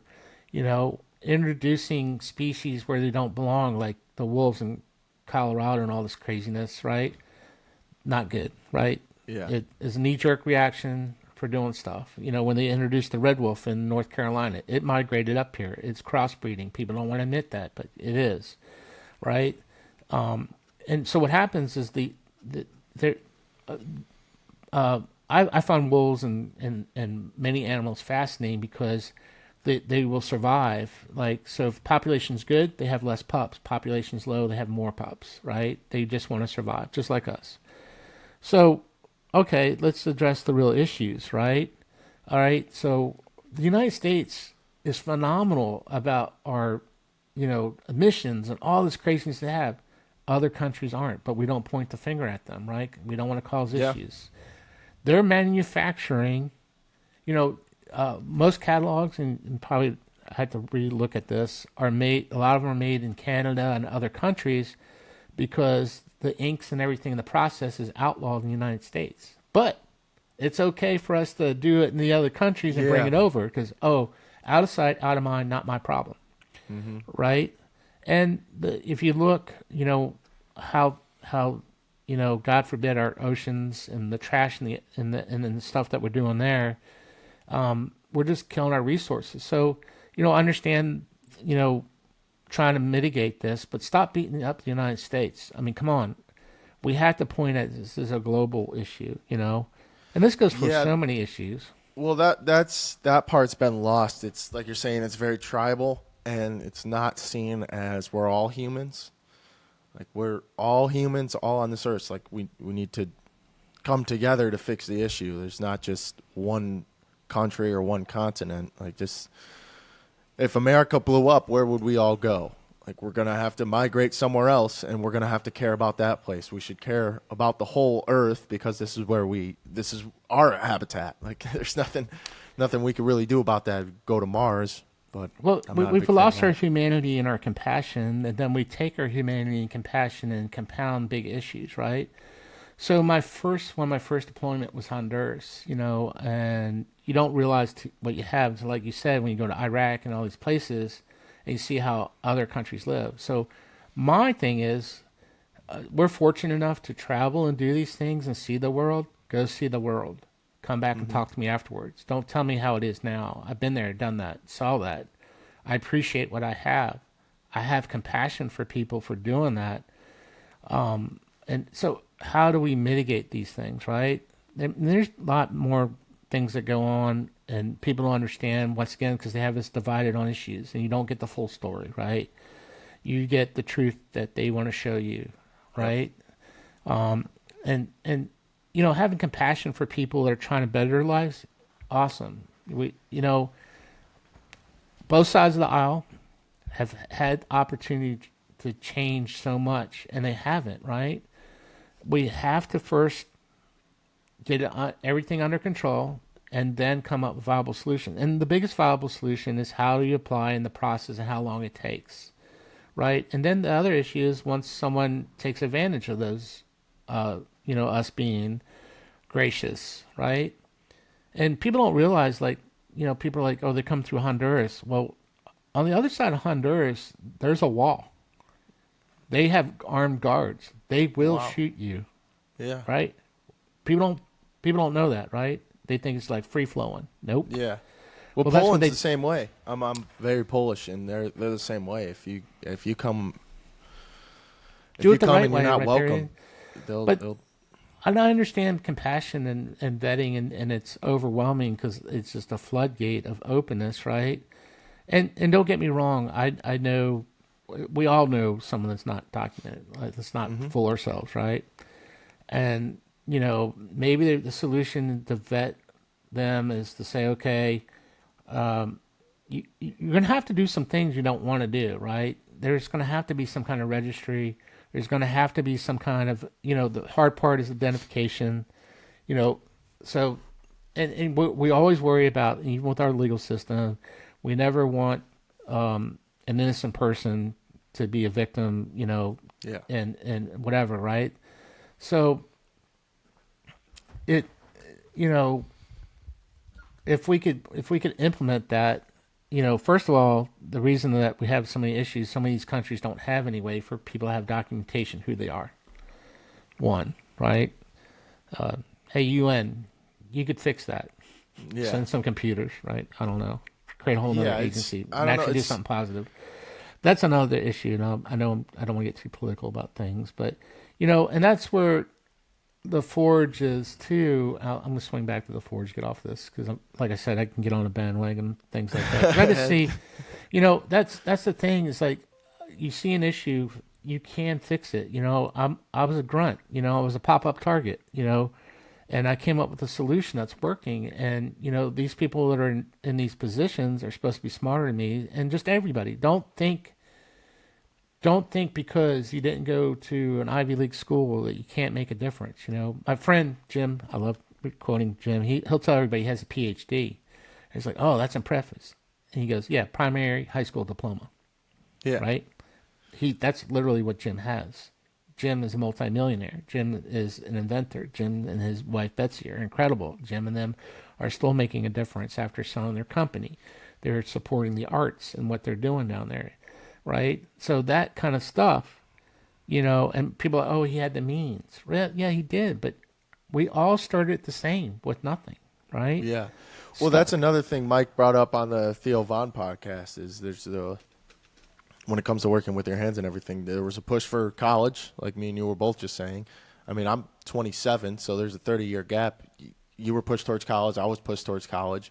And now it's you need a diploma in order to make money. And everybody wants to make money. You go on TikTok, you go on Instagram, you open up your phone, you're going to see somebody doing better than you. And that's not what we're used to. You know, you think about it, there used to be one blacksmith in town, and you'd go to him, and he was the best in town, and he was the best in the world to you guys because you don't know about the guy over in Norway that can blacksmith a sword. There used to be one guy in town that was specialized, and now that guy's not as good because you see the guy over here, or you see, and you get caught in this loop of money, money, money, or trades don't have the money. And it's really like, what do you need all this money for? To live more comfortably? Like to be able to have your AC on? Like there's no grit because now people can just go to school for 4 to 8 years, get out and live their comfortable lives because they make enough money at their 9 to 5 inside of a house or inside of an office space. There's no real, I don't know, there's no real driving force to get people. I mean, even outside, like, I mean, you go to school, you're inside all day from age 5 to 18. You get your diploma. Now you go to now you go to college. You're inside again all day, and then you get out of college. Now you're inside all day again at an office space. And now there's a lost art of hunting. There's a lost art of living on the land instead of with it. I think that's a Yellowstone quote, or we've gotten so used to living on it instead of with it, and people aren't. A lot of it is taken for granted, and there's not.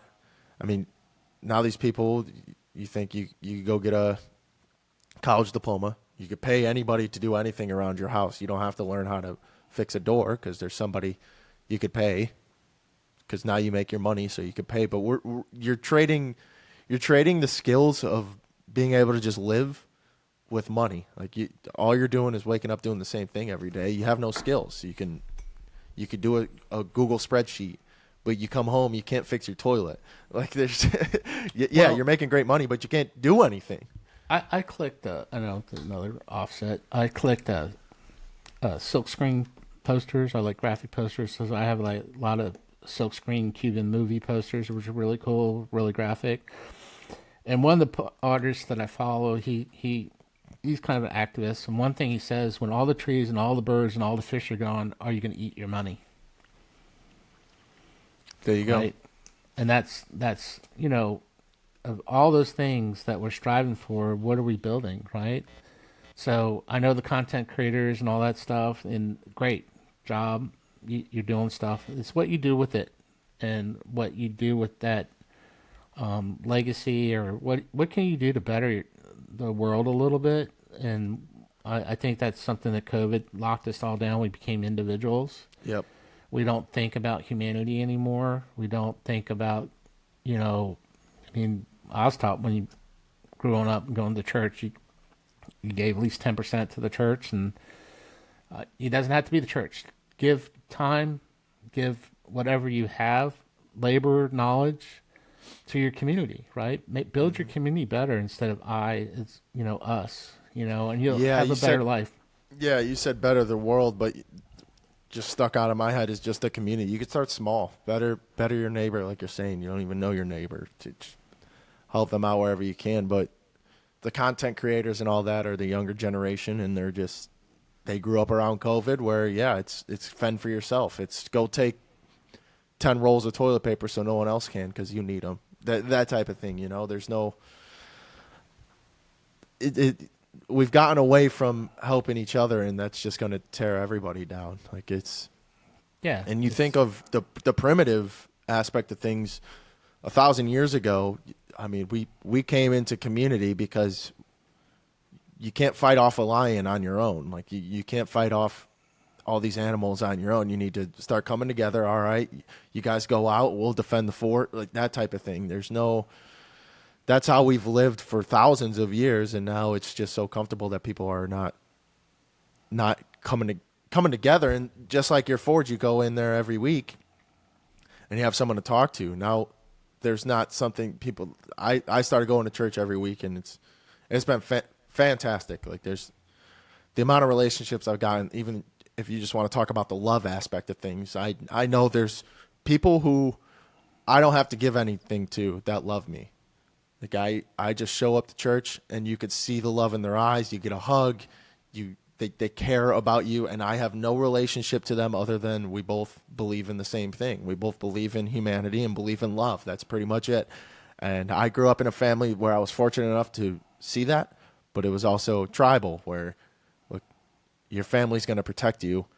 The people at school might not. And it's a us versus them. There's no, like we're all, like we keep saying, we're one big us. We're one like there's all of us in one area, all of us in the world, and we got to preserve it and come together. And that's why I started this, is because it's letting people know that there are people rooting for you. It's not like you're saying you don't have to start a nonprofit and be the best right away. And tapping into people that are down at the bottom or even like haven't even started something, letting them know that like these are doable things. Like you're saying, you could write your congressman and get something done. Like the ripple effect of just you and your actions can be extra, like, insane. Well, I think too many think national, global, think local, and actually it all starts with you. You have to start with you and it's okay. Some people feel like it's selfish to focus on you, but until you are okay, you can't help others. So focus on that first and then expand that, right? And talk about like you said, church helped you quite a bit, and the blacksmithing helped me quite a bit. And all I did was share that, right? And you share that, and then see if someone wants to try it. When I first started, we would do demos, and we're just asking people, hey, do you think this would be something you're interested in? And then here I am now. It doesn't have, you don't have to, so you can find a program that might interest you, right? And one thing all nonprofits need are volunteers. It could be 2 minutes, it could be stuffing envelopes, it could be whatever you have, and it's appreciated, right? And that you might not think, oh, I can only give 10 minutes, it's not gonna make a difference. It does, right? You never know if you stuff an envelope and that one thing went out to that one person that needed to receive that, what it changes. Now, I'm fortunate because I get to see change, right? Yeah. That's amazing. That's my blessing. That's something that was a benefit that I never thought of, right? And even like that gentleman that came all the way from California to meet me, right? And hang out at the forge. Once again, thank Mike Rowe and people you should know, the show, Sarah, their whole crew. I love all those guys. They were incredible. We had an incredible time with them. But we got to know them. I hate it when they left because it's like my family left, my friends left.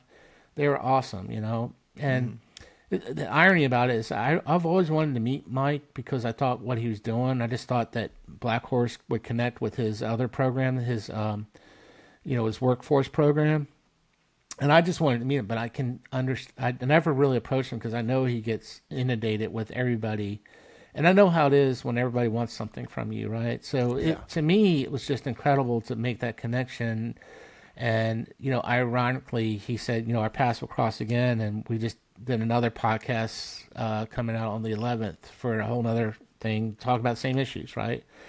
So once again, you connect those people and, be inspired by people. It might be who knows? It might be the cashier at the local supermarket that has a great story. Talk to people. I always ask, "How's your day? How's it going?" My wife's like, "Don't." She knows I'll talk to people. She walks away now because I'll have the whole life history and kids and invite them over for dinner by the time I'm done. But it's because I'm generally interested because you never know who you talk to. Like, you find out that they're the retired CEO for a Fortune 500 company and they're looking for something to do, right? And all of a sudden you have this expertise that you just thought was an average guy. If you ever met my friend Jim, you would never know, right? Awesome, very humbled individual. And that's the other thing, I'm very humbled by all this stuff and even being on your podcast and everything because, I love the success and everything I have, but it's just not me. It's everybody. And, coming on this podcast is giving me a voice and and stuff like that. And someone may be hearing this. Why not start a podcast? I don't know. Find something you're passionate about and talk about it, and then you'll connect to other people, and turn it into a business. Great. Turn it into a hobby. Doesn't matter. Do something. This has just become a hobby. It's going to take years for it to become a business, but like you're saying though, is be the inspiration for somebody. I'm telling you, man, I have not done a guest show in a while just because started school, started working, and everything's gotten hectic. And this has probably been the first one in months. And Thanks. all it came out of was, like you're saying, send a letter. Like I was just listening to the podcast, heard about it, and I believe in God and Holy Spirit and all that, and something just told me, shoot them an email. Hopped on your website, shot you an email, and now the trickle effect of this, I'll hopefully find a new guy for next week and just keep it rolling. Yeah. It's amazing. Another guy is Roger Lentz. He's starting a woodworking program right down the road from me. A good friend of mine. He's teaching timber framing to guys. Once again, building stuff. Literally taking logs, cutting it down, milling it into what you need to build, big structures, pergolas and all this other stuff, right? So another outlet, another lost trade, because there's a lot of joinery work, a lot of stuff that you're putting together doesn't require nails. It's amazing, right? Something he found passion about, and he's going to try to turn it into something and just share his knowledge, right? And that's another thing. It's great. You use ChatGPT and all that good stuff, get you kind of started, but there's nothing more than talking to that person, because it's a resource that all these modern technology. Don't get me wrong, I embrace all that stuff, because work harder, not smarter. Work smarter, not harder. See, that's the ChatGPT coming out of you. Right? Yeah, right. So it's just like it's a tool, right? And anything that you have, it can be a positive or a negative, as long as you use it in the right way. Find resources, build your teams, and like I said, it just in general, if you want to make change in this world, bring humanity and civility back to people. When you're at the checkout, just say, "Hey, how's your day? How's it going? You have any plans for the weekend?" I talked to one kid and found out he was going to Air Force Academy and, all this other stuff, and, walk through, So I would make a point when I saw him go through his register and just say, "Hey, is when getting closer," stuff like that. So in some ways, making that relationship, it sounds weird, but it's kind of neat, because now here's someone that in my community that I went and dealt with every day, and I know a little bit something about him. Instead of just having these, I don't know, transactional zombie interactions, right? Mm-hmm. We walk through, we don't say anything, hardly say thank you, hardly open doors anymore. That's just, we've lost humanity, civility, and I think if we can get back to that in the world, that'd be awesome. And the one thing with the Forge, and bringing it's just a community, right? It's the making the things is something we do, but the showing up and talking and sharing is what the Forge is, right?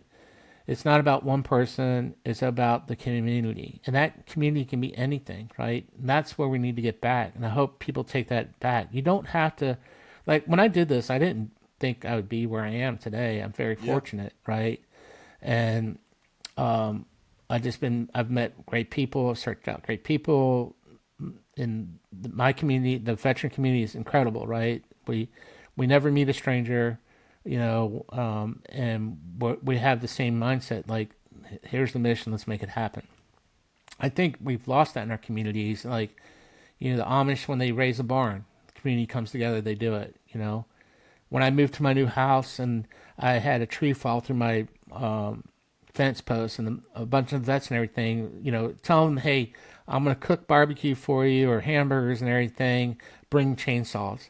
It went from chainsaws to tractors, like it was crazy. And then our neighbor was out there trying to cut down he had a tree down with his little electric, and the guy's like, "Hey, can we?" And I was like, "Yeah, go." And they went, woodchucked it out and crushed it for him. He's a vet too. He's a Marine up Camp Lejeune. But that, and nobody expected anything, right? It was just helping each other, and that's what we do, right? we have to get back to that a little bit, and that's what the Forge has done. The other thing we try to do in the Forge is we try to give back to our community. I mean, when COVID happened, one of our guys, Ricky, we make this a split cross, and he came up with all these motivational little sayings, and we had tied them to the crosses that we made, and we would just go put them up at random places, or if a business was closed, we put them on the door. I mean, I think that one of the first responses we got, someone in Colorado got one. Someone had sent that they needed, and they thanked us just for doing that. And I remember that one because I hung it up on a trail, like a walking trail, because that's what we do. We just like take a bunch of them. Then it got to the point where people were like, "Hey, can I get a couple?" And people would just come by and get hands full of these crosses with these messages and go put them out in the community. Yeah. So a simple gesture that, during COVID when it first started, and it all started because there was an incident that happened on a bridge in Stafford County with a young woman and her kids, and it got a little violent. And we thought, hey, the way to heal this is that's where we put the first crosses out, and it just started from there. So the guys would come in, make a bunch of them. It got to the point people were like, hey, and we didn't care. You could come get 100. We didn't care. Take a handful, do whatever you want with, And some people ask that too, like, there's someone on the street asking for money, and sometimes I'll give them. If you're honest with me, I'll give you money usually. So don't put that out. But anyway, but if you're truly honest with me, why you want the dollar? If you're saying, hey, I really want a beer, and you're honest, instead of, oh, I haven't eaten, I got 10 kids, I'll give the guy that says he wants the beer before the person lying. Yeah. Just how I am, right? Be honest with me, and it goes a long way. But that was the whole thing. Is like people are like, well, what if they're selling them? Our heart, where it was in the right place, their heart has to and deal with it. And that's something I tell the guys when they come in. I said, one thing you can never do is lie to the person in the mirror, right? That person looking back at you knows the truth. Yeah. So stop lying to the person in the mirror, and you can move forward, right? And that's the whole thing. So once you're honest with yourself, and brutally honest, right? I mean, I have faults, and I try to work on one every day, and sometimes it's good, sometimes not so good. One of my faults is I'm gain a fault. well, my problem is I'm very. My wife says I'm too black and white sometimes. I don't allow gray area for some things. I'm very, I have some, one of my weird things and it comes from the military, because one time I walked across Sergeant Major's grass and had to cut the grass with a pair of scissors. So I will, like, you might cut across the grass. I will walk on the sidewalk in the road. I don't walk on grass. It's like, she's like, what? I'm like, no, I was traumatized. Sergeant Major 3, thanks. No. Yeah. But, what it is that, he explained to me as he was scolding me and I was cutting the grass that, rules are there for a reason and discipline will make you successful. Right. And so, and then the other thing, she gives me a hard time, like the last Boy Scout, like I carry things all the time. Like, don't ever pocket check me, because it's like, I got a first aid kit in my pocket, trauma 1 stuff, because you never know, which is funny because that actually has come in handy twice. But, I always carry a pen. The military always told you to carry a pen in your pocket, right? Yep. I doodle all the time. One thing I do a lot of times when I'm at a restaurant, I'll draw something. I always leave it for the waitress, but I always have a pen, Yeah, at my new job, I had to fill out a bunch of paperwork, and boss came up to me and he's like, hey, he's just like 10 different papers. He's like, hey, did you use the same pen for all of these? It's like, yeah, and I pulled it out of my pocket. It was like last week I did it. I pulled it out of my pocket. He's like, that's the pen? I'm like, yeah, this is the pen. He's like, huh. And he's kind of looking around for all the other guys to like hear this, that I'm not losing their pens or taking their pens and don't know where they're going. I'm like, dude, like in the military, I could get written up for not having my pen. Like if I didn't have my pen on me, I could potentially lose money. Like, so I'm going to carry a pen. I know this sounds weird too. I mean, one of the things, and actually Jordan Peterson, I think, says something about this too, is, discipline starts actually by making your bed every day. Yeah. Right. And that, that few minutes to straighten up when you go to bed at night, it's comforting instead of it being a mess. Right. Don't get me wrong though. Sometimes when I work, I like everything in front of me, so my office can get quite cluttered. Um, Actually, my wife commented the best thing that ever happened to me is when I did the podcast with Mike because I cleaned up my office. But but that's just how I work too. I have to have everything accessible to me. I don't like to go in and look at a box and try to figure out where I put it. And Mm-hmm. when I work, I have to have it in front of me. But you know, it's simple things like that in your life that have more structure that can help you get in a better place, right? And it seems weird, have habits to get into a better place, right? And you know, it, it it might be the weirdest little things, like I don't, you know, it could just find that couple of things, and the one thing I'll tell for a lot of vets too, and when things get crazy in your life, one things I do, like today on Fridays, I always schedule an appointment for myself, and I know that sounds weird, right? So what does that appointment look like? I'm going fishing. No cell phones, no nothing. But I have an appointment with myself. I'm going to go. I'm not allowed to go to certain stores by myself, like Harbor Freight. My wife restricts Yeah. me. But but I'm just saying, make an appointment for yourself for your personal well-being, and it could be anything. Like, make an appointment to yourself to go to like a bookstore, Books a Million, and get a cup of coffee and grab your favorite magazine. But for that time, put your headphones on. It's your time. Nobody else's time. It's your time. Get Yeah, refocused. that's extremely important, as I'm finding out in a relationship, like with my fiance last night.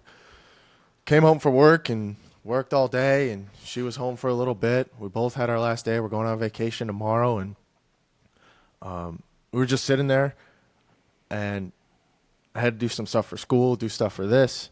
And after I went out to her, and she was doing her nails and watching a movie, and I said, look, I'm going to go sit in my office and just I don't even know what I'm going to do. Like, I'm going to just go in there and do something alone, because I have not been alone in a while. And I don't know, there's something to say for it, because when you're alone, the only input is you. And there's constant information flowing everywhere, every day. And when you're alone and you get to just decide what you want to do, that's where hobbies spring, and that's where businesses spring, or whatever it may be. You get that outlet of knowing this is what I want to do, and I get to do it.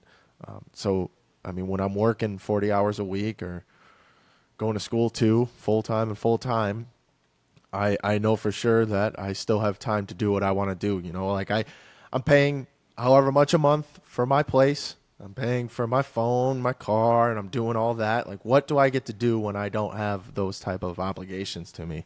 And like you said, it's just, I don't know, it's so important to your mental health and your mind to just enjoy your time alone, and in a relationship too, because there's the constant worry that, are we doing what she enjoys, or are we not talking enough right now, or I don't know. There's a million things that can continuously go on in your head when you're alone, or when you're with somebody.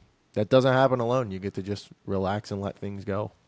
Yeah, I'm very fortunate. I married my best friend. We have very similar hobbies, and then we're also very individual. Out of necessity, she got into leather work because I needed custom sheaths and stuff. But she loves it. So she has her in our house. She has her full leather shop downstairs, and she does that kind of stuff. And she shares that and has taught vets and stuff like that. And we helped another family. He was making knives. She got into the leather stuff. It brought them closer and stuff like that. So, and things overlap like that. I work with her that I'm her worst customer. She throws me out of the shop all the time because I'm very picky about stuff. But she jokes about that. But I am. But like I said, for finding your way, or you feel lost, like I said, literally write it out. Literally write it out. Like, you're going to do this, right? Once again, you can't lie to the guy in the mirror. You made an appointment with that person. What does that appointment look like? Is it, I don't know. You can go try, I tried this once. didn't work out very well when kite surfing came out. I tried it. I launched myself about 50 feet in the air, went from the water to the sandbar, got drugged across. My wife laughed about this, said I looked like Sonic the Hedgehog, but I tried it. But you know, you don't know until you try something. You know, Yeah. is it for you or not for you? But ironically about that, I got into flying hydrofoil regular kites, and I really enjoy it, like the stunt kites and everything, because I got a lot of control. And sometimes I'll just go someplace and take my little it's a airfoil. It packs up in my pocket, and I'll just take out there. I've got these little god rods, and I'll just fly my kite sometimes, and I'll set up stuff and like try to get close to it or knock it over or whatever.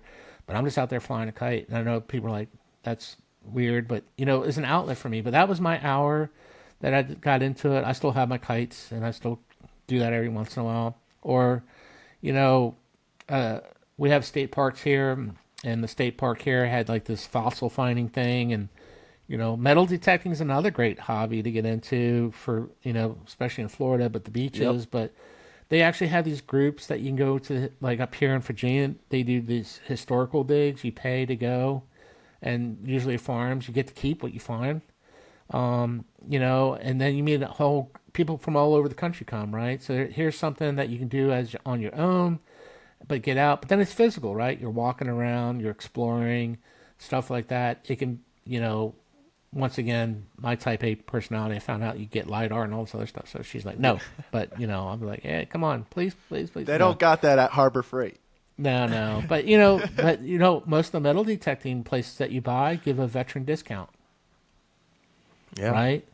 So, once again, you could get one detector, let someone use it one time. All of a sudden, there's two of you, there's three of you. You know, all of a sudden, you have a group. You've made something, right? And it's just like, hey.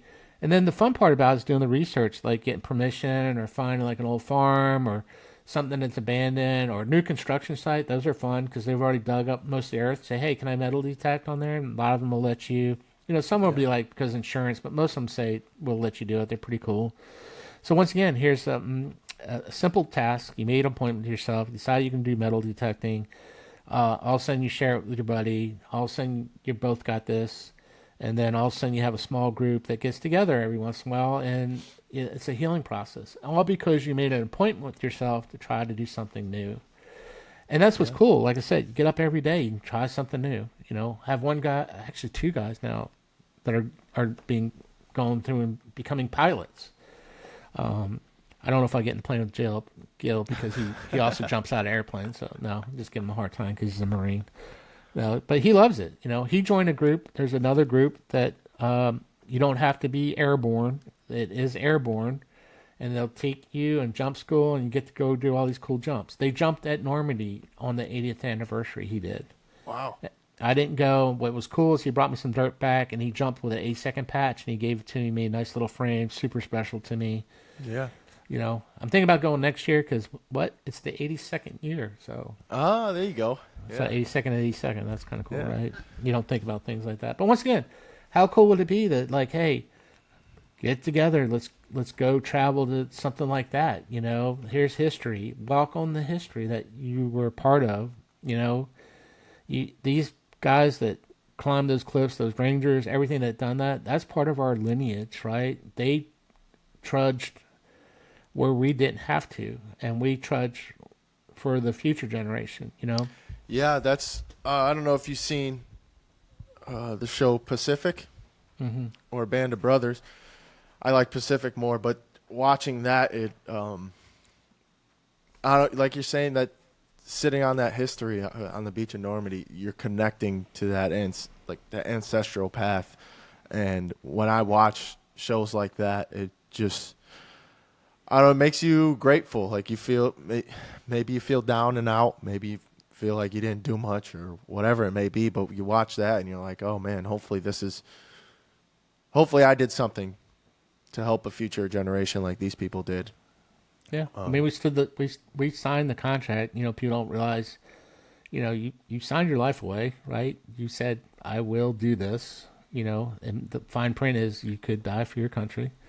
You know, and one thing I just thought of, and I just want to put it out there. I know, you know, a lot of people are like, oh, it's easy to get help and do stuff, and I know people struggle, and I know I just want to make sure that everybody listening to this, I know it's a struggle and I know it's difficult, and it's so easy to say, oh, all these things are out here. The hardest thing is for you to take that first step, and sometimes that first step is not the individual doing it, is the other individual listening to that person and realizing they need help. And sometimes you can do it in a passive way. Once again, try something new. You know, charter a deep sea fishing trip. I don't know, just basket weaving, whatever it is. You'd be surprised. A lot of guys come to the forge and everybody wants to make a knife, but a lot of guys are into making the jewelry and smaller things, more decorative things, more useful things, right? So they came in for one reason, they found a passion for something else, and that's something. I wish I could have a list. Say, here's the top 10 things. If you pick one of these, you're going to be all right. It's not. Yeah. You have to find that. And what that is, all I can say is don't stop searching. You will find it. And it could be something simple. I mean, heck, it could be that you finally got your favorite car. Like you said, your vet, right? Mm-hmm. My wife, we play a game called Dibs. If you see something, a car, we call Dibs. But she has perpetual dibs on vets. But, like that, maybe work up. That might be the thing, right? To get your dream car, at one time she had a 1937 International pickup that she totally restored. Once again, I'll refer to Jim Knowles. He used to be in the picture car business, so we were very fortunate. He had a couple hundred picture cars, so we used to work on them. You're talking about like from Model Ts on up. Mm-hmm. So we used to drive all those, right?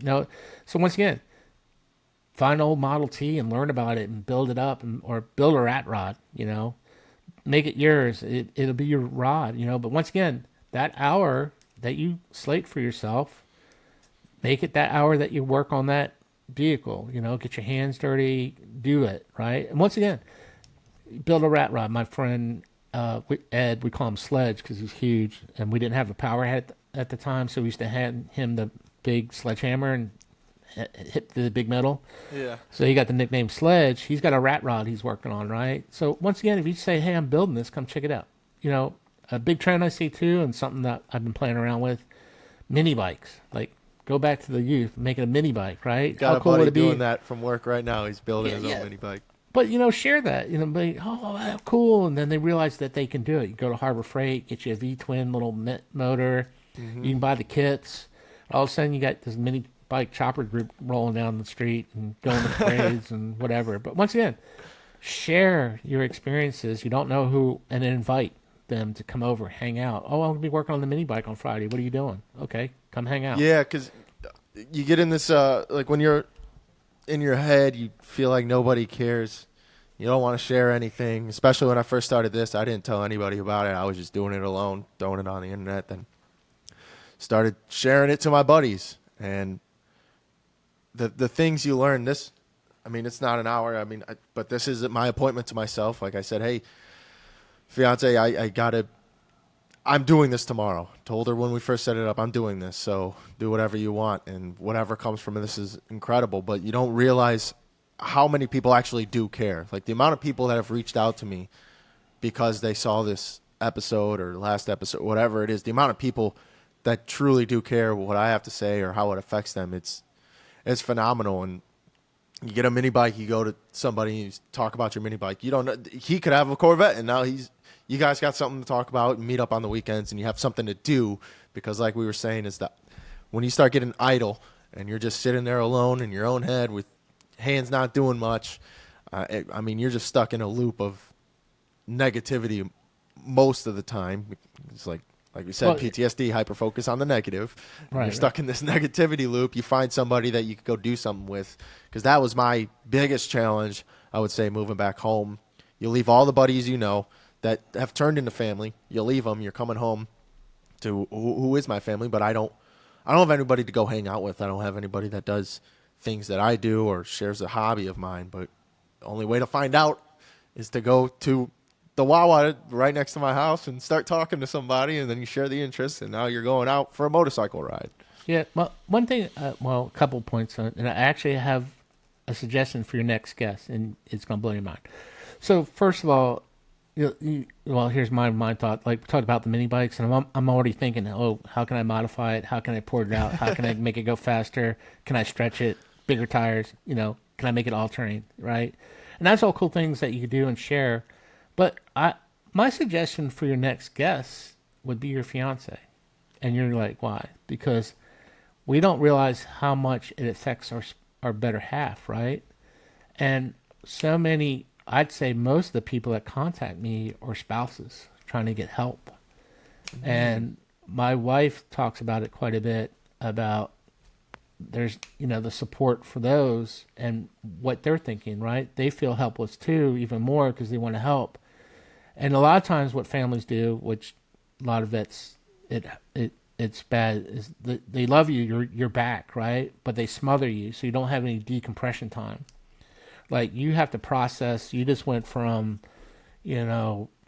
highly volatile situation to civilian world, and they don't understand that you need some time to process. So sometimes it might seem like they're in a dark place, but they need some time to readjust. Right? There's no adjustment period. You're 200 miles per hour to zero.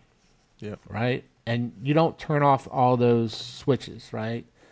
Like people, I mean, I have friends that if you want to see something people don't realize, put a bag out in the middle of the street. They will walk 10 miles around it.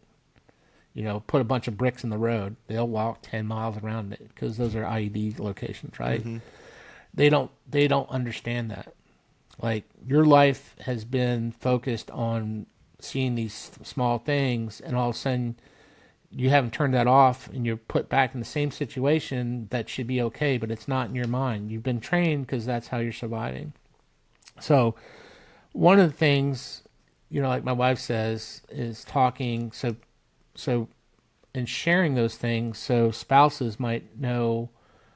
Like my wife's gotten really good when I'll tell her like I'm having my anxiety or I'm having an issue, and she jokes about hitting me with a frying pan, but what she does, and even my dog was going to be, I have a little blue heeler. She picks up on that, and she'll actually start licking my hands and stuff like that. 'Cause she started going through some training, and I just felt bad. I couldn't do that to my dog. Mm-hmm. She's an animal. Healers are awesome, but they're not cuddly dogs. She's awesome though. But she picks up even like anybody that's having a bad day, she will gravitate to them, and then we joke about like, hey, she's being a normal dog. That's not my dog, but anyway.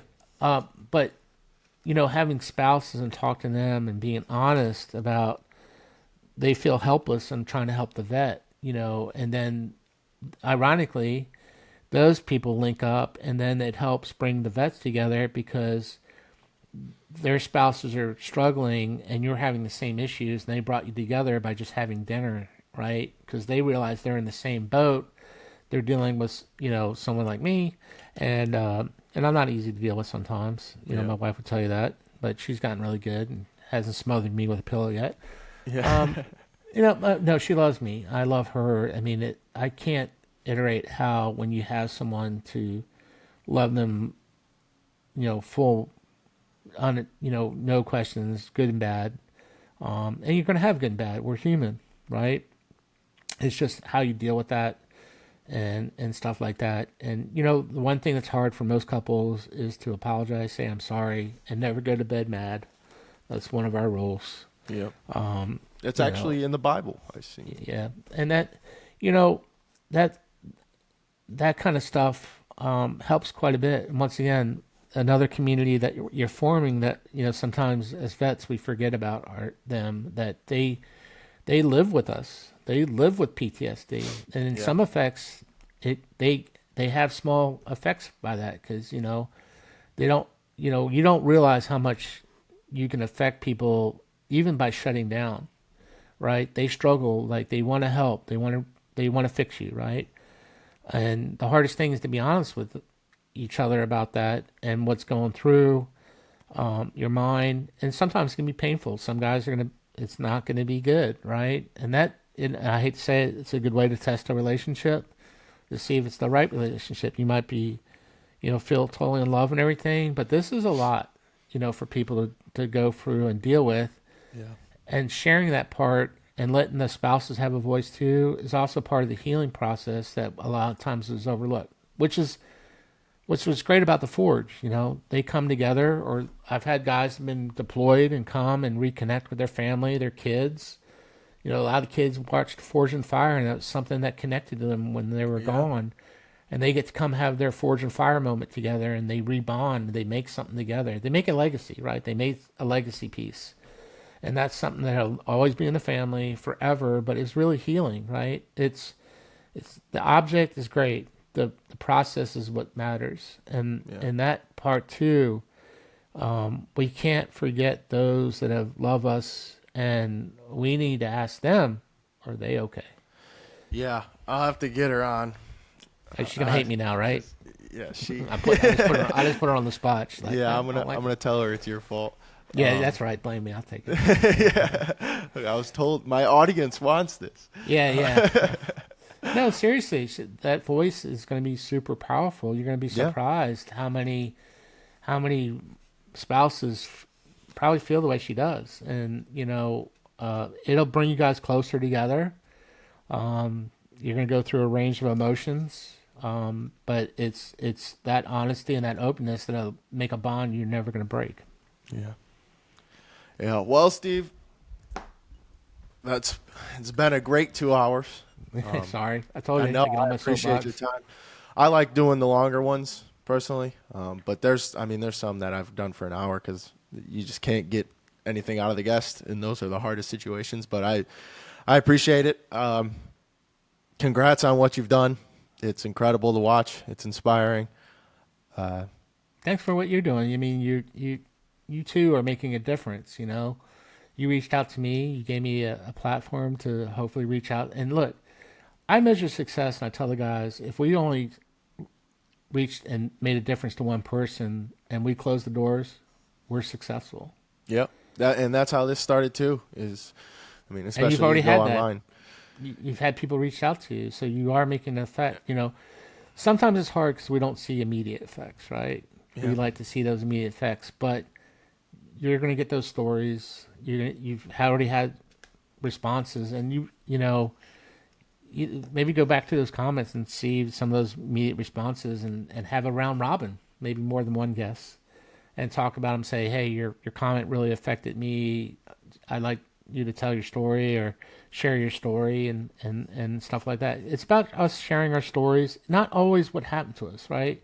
Mm-hmm. I hate, some of the questions I get about my experiences. I don't want to talk about that. I'll talk to you when I feel like I'm ready. That's not who I am now. Yeah. And that's I always look forward. I build on my past, but I always look forward. Yeah. Yeah. I think I know everybody's got their own story, and sometimes it's hard to get it out. Especially, if you're living with family, how many times can you talk to your family about your story before they're like, "All right, that's enough, dude. We're sick of hearing about you." Yeah, once again, maybe the vet and part of the healing is listen to their story. Yeah. You're gone. You're living with the fact that you see all this combat and stuff. Know you're in there. What are they dealing with? We don't think about that. We think about it because we're in harm's way. They think about it because they love us and they know we're in harm's way. Yeah. Yeah. That's why I thought about your fiance, and I think it'd be a great interview. So She's I'm looking got her forward to that. hands full. That's right, but that's part of the story, man. That's part of who you are, and Yeah. I think hearing her story will help a lot of spouses. To be honest with you. Yeah. I think so too. But So, again, Steve, all right. like you Thanks so said, I'm much. deeply humbled to have you on. I appreciate the quick response. I appreciate you getting on so quick, and I look forward to our next meeting. I hope this helps a lot. I know it'll help somebody. I don't know who that person is, but if it does help you, of course, Well, leave a comment and all that fun stuff. You got our numbers, our Forge number. Publish that. If we can just inspire or give any information or anything to help anybody, we're here. If you want to come by and hang out at the Forge, come hang out at the Forge. If you want to do something like we're doing, we'll share all our information, give you all our training stuff. This is not a competition. This is a long-term thing. Yeah. Let's make change. Like I said, my challenge today is talk to the person, even if it's in the checkout, ask them how they're doing. And you never know who you're going to meet. That's what's great about the United States. I love it. We're a melting pot.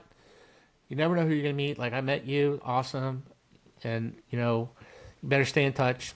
And any way we can help with that too and be a resource, just let me know. That's what this is about. We're building community, and you're part of the Black Horse Farm family now. So welcome to the madness. So thanks for everything, and thanks for letting me have this voice, and just keep doing what you're doing. Sounds good, Steve. You as well. We'll talk again. All right. Our paths will cross. Yes, like sir. Mike said. Yes, sir. All right. Have a good one. Thanks. Bye.